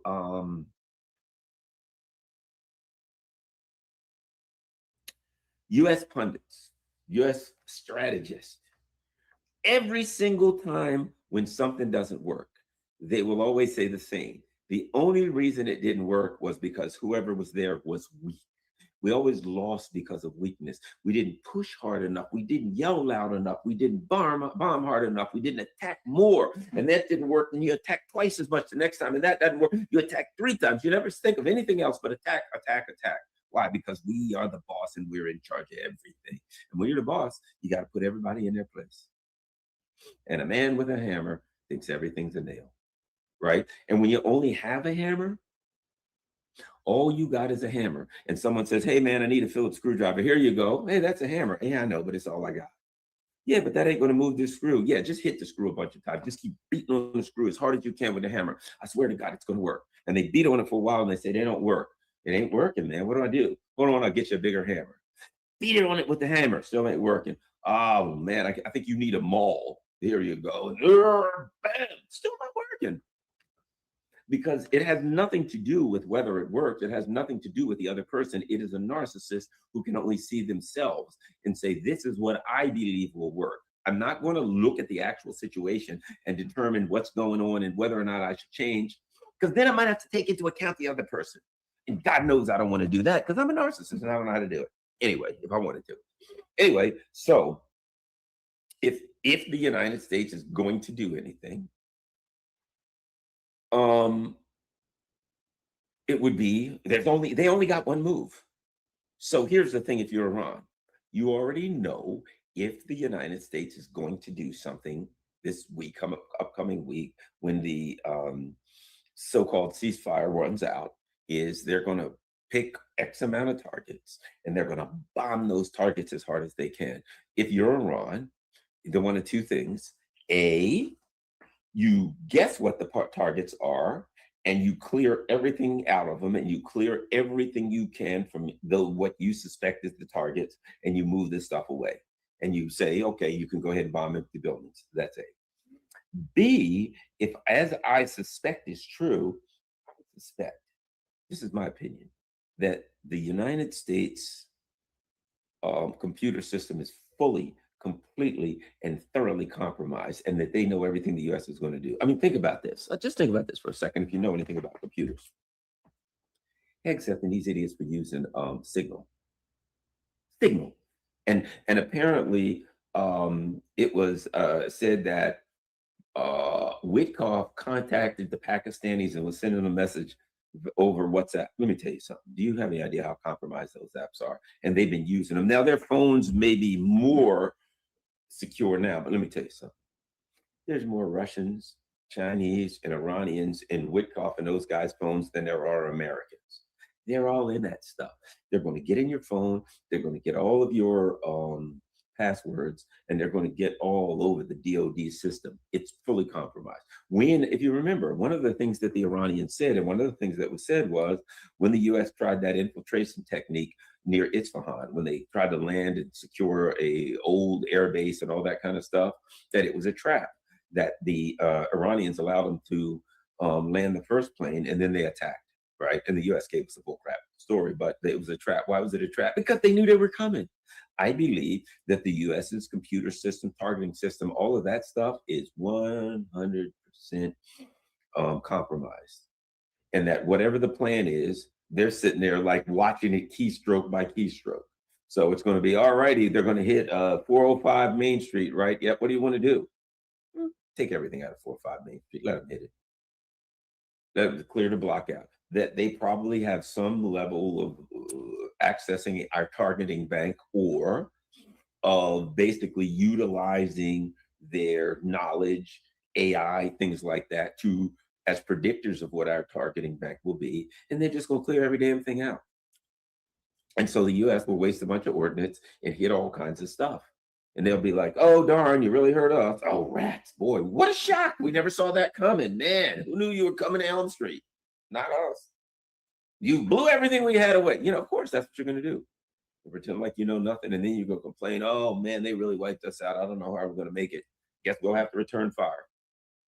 And I think what you're looking at with the Iranians, who are fully prepared for the U.S. to do the usual. Come on. You and I are looking at it, and we're saying, and we're saying the odds are, look, how do you put it? The consistency is the safest bet, right? If a horse wins 9 times in a row, he's won 9 straight, and he's running again, I'm betting on that horse. He just won 9 in a row. He may lose the 10th, but I'm betting on him because he's consistently won, right? If the team that are winning, the players that are playing well, you're going to bet, if you got to put money on it, that they're going to consistently perform at the level they perform, unless they got an injury or something like that. The safe bet is always consistency, or you are what your record says you are. All those kinds of things simply mean, in order to predict the future, we must utilize the context of the past. That's the way to do it. Right? I ain't some kind of prophet by any stretch of the imagination, but I can read and I can look and see what we've done. And it's easy to say, number one, the United States is clearly not a good faith actor. The history of the US and Israel, when people say, well, Israel was never going to keep a ceasefire. Yeah, well, you think the US is going to do it? No, these people are not going to keep their word. They're always up to some devious, perfidious actions, even as they negotiate with you. They're trying to stick a knife in your back. American and British diplomacy is the art of saying nice doggy until you can find a rock to hit the dog in the head. That's all it is. So our diplomacy is an offensive and assertive and vicious way of occupying the adversary and getting them to turn their head and look the other way so we can launch a sneak attack. That's what diplomacy is by the US and the Brits. It is occupying the focus of your adversary so that you can launch a sneak attack. Hey, what's that over there? I don't know. Bap, right in the back of the head. Hey, that's what you get. That's all it is. It's nothing more, nothing less. Let me add this. So right now, the I should have turned that stupid thing off, but I have a dear friend who called, and I'll talk to my dear friend again very, very soon when I get finished. So my point being, if we're betting on consistency, that means we would have to say two things. So I said sociopath psychology. Yes, the old dark triad, you know it. And if we're betting on the patterns of the U.S. empire, we would have to say, number one, you would expect them to attack within the next couple of days. You would expect a shock and awe style attack. And then you would expect them to try to make it even more so. Like, we're going to do it for 2 or 3 days. It's always that. It's always give it all you got for a day or 2 days or 3 days or 4 days. Everything we can muster to punch them, because there's this weird self-serving narrative that says if we hit them hard enough from the air and bomb them, that they will submit. Now, it never rings true, and it doesn't. But if it were true, it would be great for us, wouldn't it? We could just do that and we would get what we want. So we just say they will, because it would be good if it was. We cheerlead. Yes, if we do this, this will happen.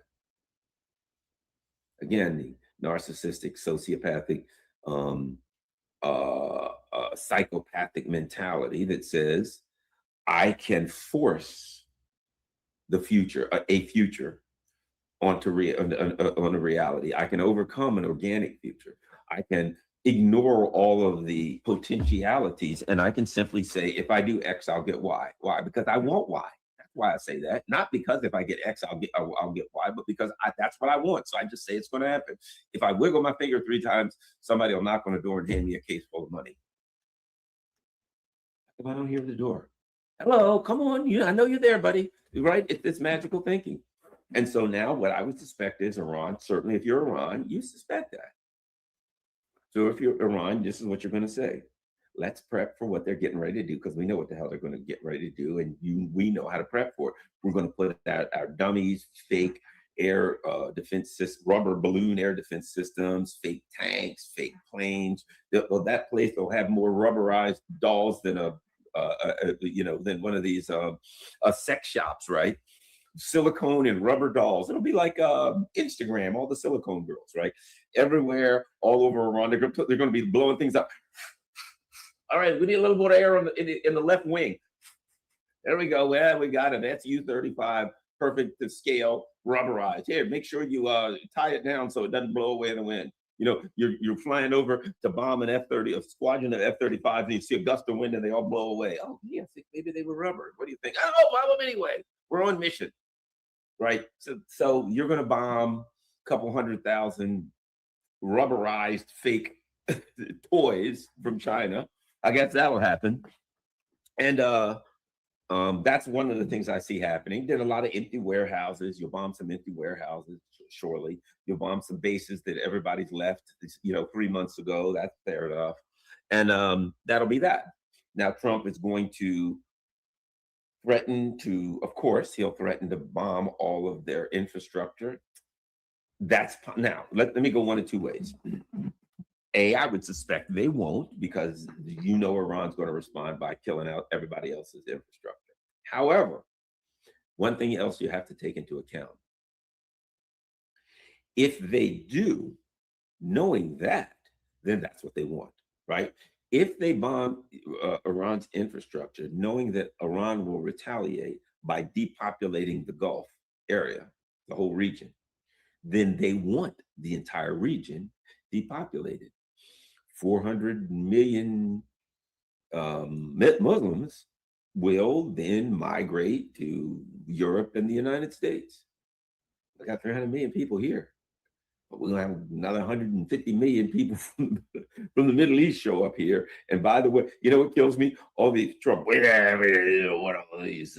We got too many of these darn Muslims coming in here. We got to do something to stop these Muslims. Really? What are you going to do? And how about the British? Yeah, we got to stop these Muslims. Oh, family. Yes, we're standing up with the government to oppose Muslims and people. I voted for Trump to keep these Muslims from coming here. And how's that going to work out? Hey, we got 100 million Muslims coming from the middle. We made their house. We made their area that they live in uninhabitable, and they all showed up here. Do you think? I wonder why Trump did that. Perhaps that was the plan all along.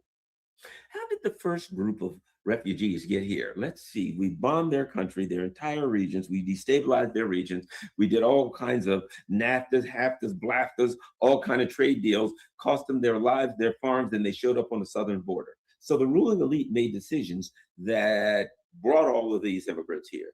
And you think they're going to solve the problem. And now what Trump is saying is, I will do something that will depopulate hundreds of, let's just go down to 300 million Muslims won't be able to live in the region. Where do you think they're going to go? Madagascar? Nope. They're going to go. They're going to come. Let's see, it's warm. So I'm thinking maybe the West Coast, Texas, the South, Florida. Florida, there's going to be a lot of people with money, a lot of Saudis and UAEs and all the people with money. They're going where it's warm. Florida, Texas, Louisiana, all the warm places. You'll have one or two new friends, my friend, and some nice new, shiny new mosques built all over the region. If Trump does what he claims he's going to do, things are going to change a little bit. Okay, things are going to change a little bit. Anyway, so that's part A. The Mr. I'm going to do something to address. Well, think about this though. He did say he was going to address immigration. Damn if he ain't going to address, maybe not, perhaps not in the exact way that he insinuated that he was going to address immigration, but he will address immigration nonetheless. Anyway, so option A is Trump and crew decides we're going to launch a massive bombing campaign, and if they don't hit the infrastructure, then Iran just goes on about their merry way and does what they're going to do.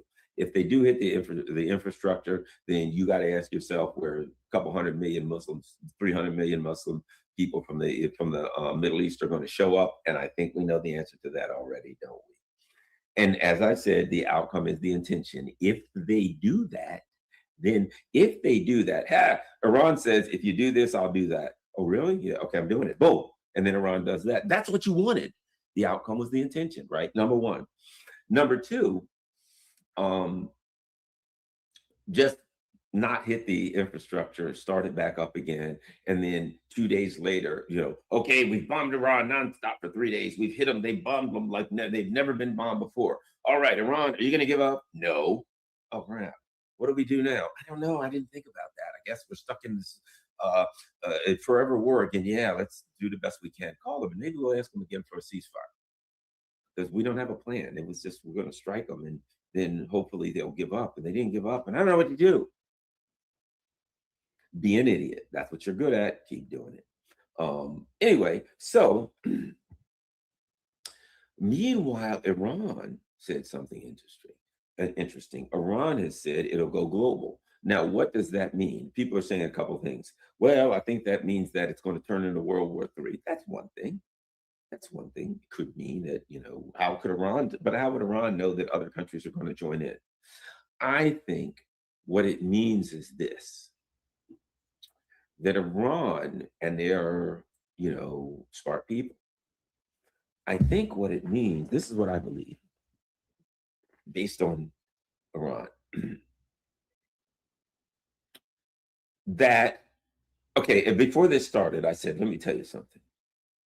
If this thing starts, you can be sure some of our bases, maybe embassies in Africa, will be hit, right? That there's a lot of Muslims, there's a lot of Shia, there's a lot of people who really in Africa would like to see the US out.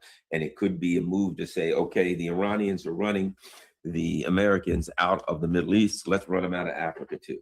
And if I'm Iran and I have some allies in Africa that may be in agreements with me that the Yankees have overstayed their visit a little too long, then I'm going to work in the same way that I have worked to train and arm my allies in the Middle East region. I'm going to work to arm and train allies outside of the Middle East region, such as possibly and potentially in Asia, possibly and potentially in Africa and other places. I'm going to have intelligence. I'm going to have all kinds of operations around the world, maybe even in the United States. Who knows? Maybe they'll blow up some refineries here. We did have a refinery blow up somewhere in Texas. Was that Iranian sabotage? It's possible. Could it be? So what I think happens is this. I think that when the Iranians talk about going global, what they mean is that they have plans to attack targets outside of the region, right? Like the crane in Kung Fu, right? The crane, the beak strikes. How's the crane strike? You know, for instance, you know, the Kung Fu and all of the animals, right? The snake, and the snake keeps everything in front of him. Boom, strikes, keeps everything in front of him. Keeps you right in front of him so he can strike with his deadly poison. Whereas the crane is unorthodox, and he hits you from this angle, and he's here, and he's here, and he's here, and he's very unorthodox. Then he kicks from here, and then he's all over the place and strikes from here, right? There's different ways. So here's the thing about it. There was a famous boxer named Michael Spinks. And back in the day, Michael Spinks, he was I don't remember what it was, middleweight, welterweight, whatever it was. He was a very good boxer, and he had champions. But Michael Spinks did everything wrong. His feet was wrong. He struggled, you know, swinging was everything seemed uncoordinated, and all he did was knock people out. Why? Because that was kind of a crane style technique, only unintentional, only organic. And what it meant was he never really ever learned to do things right, and his body didn't work that way. So, you know, the traditional combinations, his combination was very non-traditional, and people never knew where the punches were coming from, where the responses were coming from. The footwork didn't make sense. You couldn't judge based on his footwork, based on that shoulder fake, right? Where you shoulder fake and boom, you look at the shoulder and I hit you with the other hand, right? And things like that. Well, that didn't work with him. All the traditional triggers, all the traditional things that you use to know when a punch was coming, when moves were coming, which way the foot was going, how they were getting their balance and their leverage. It didn't work with him. He just threw punches from any damn where.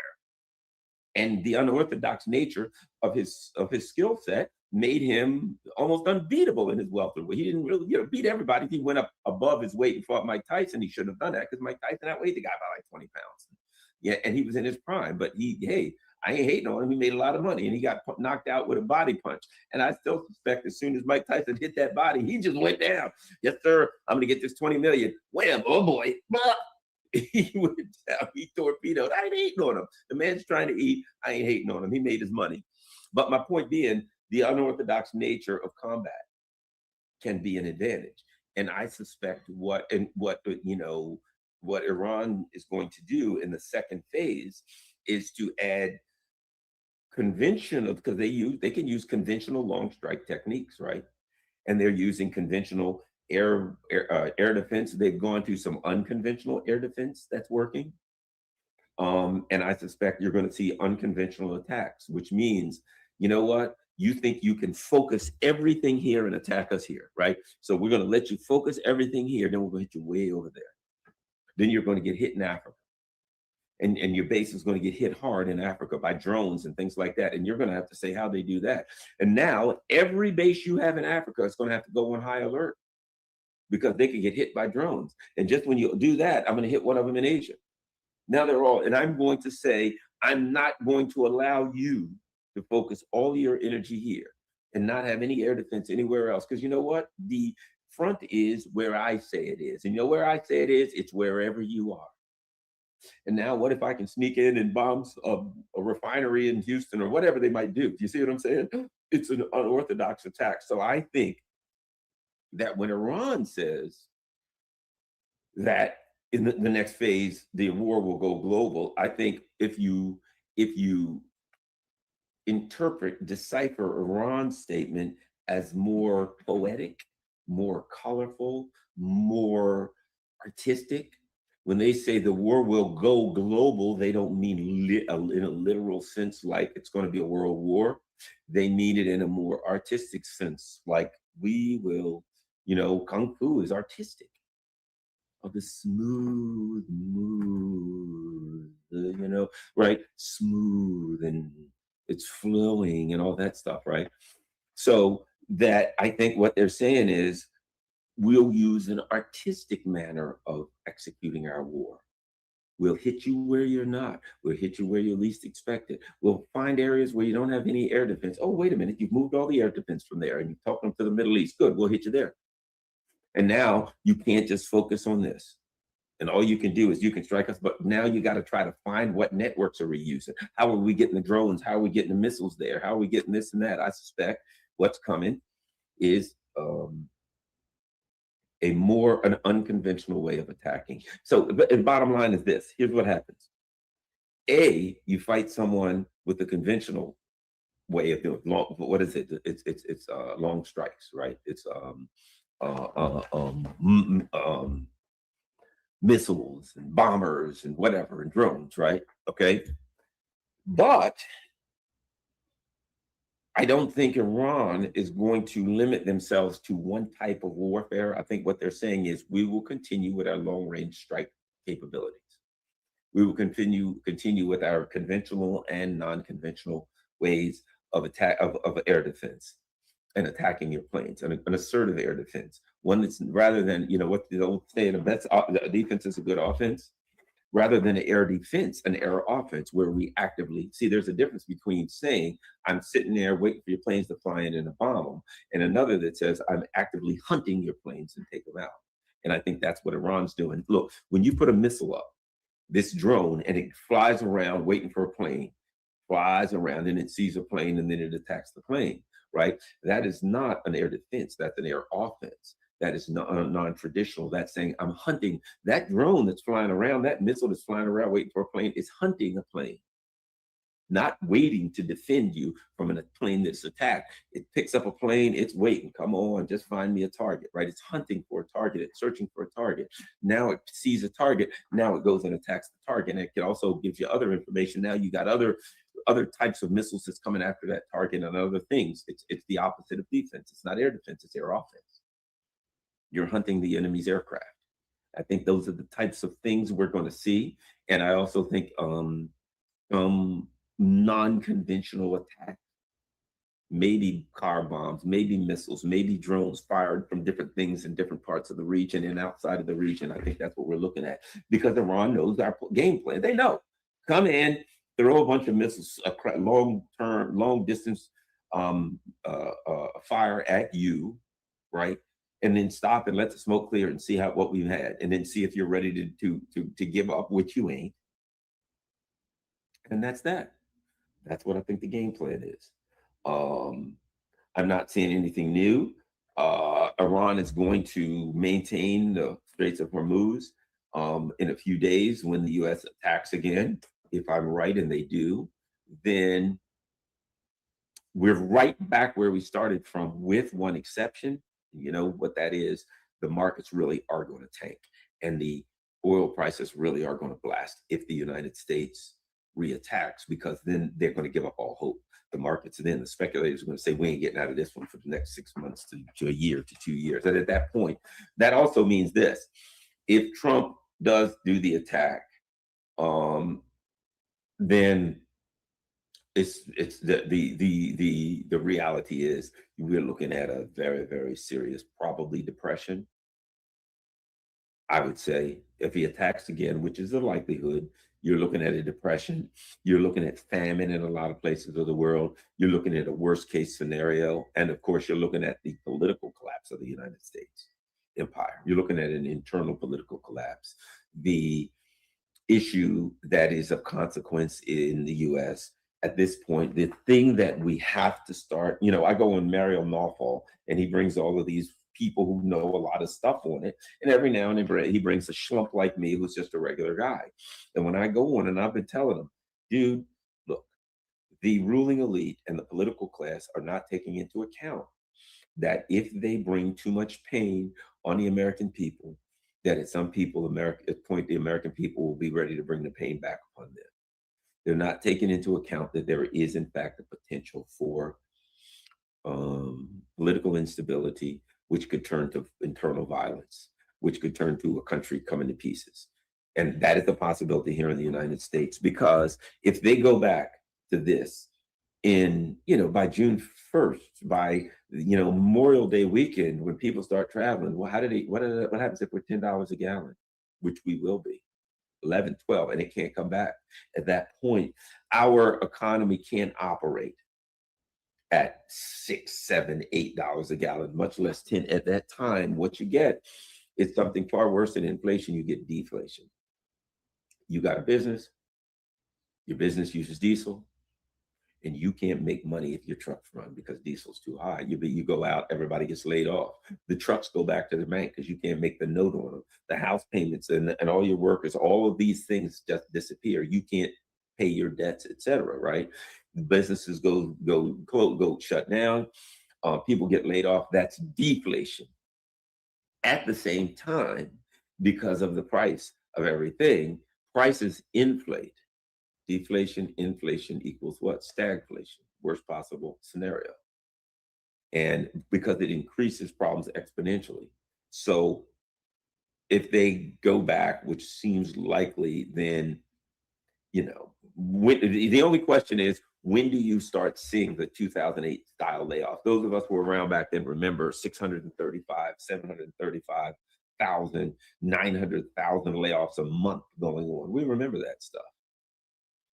And you could see that or worse. And the US is we got more bubbles, and bubbles burst. That's what they call them, bubbles. So we've got all kind of bubbles that are about to pop.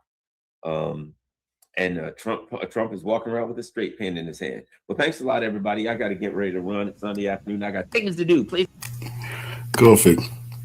Follow me.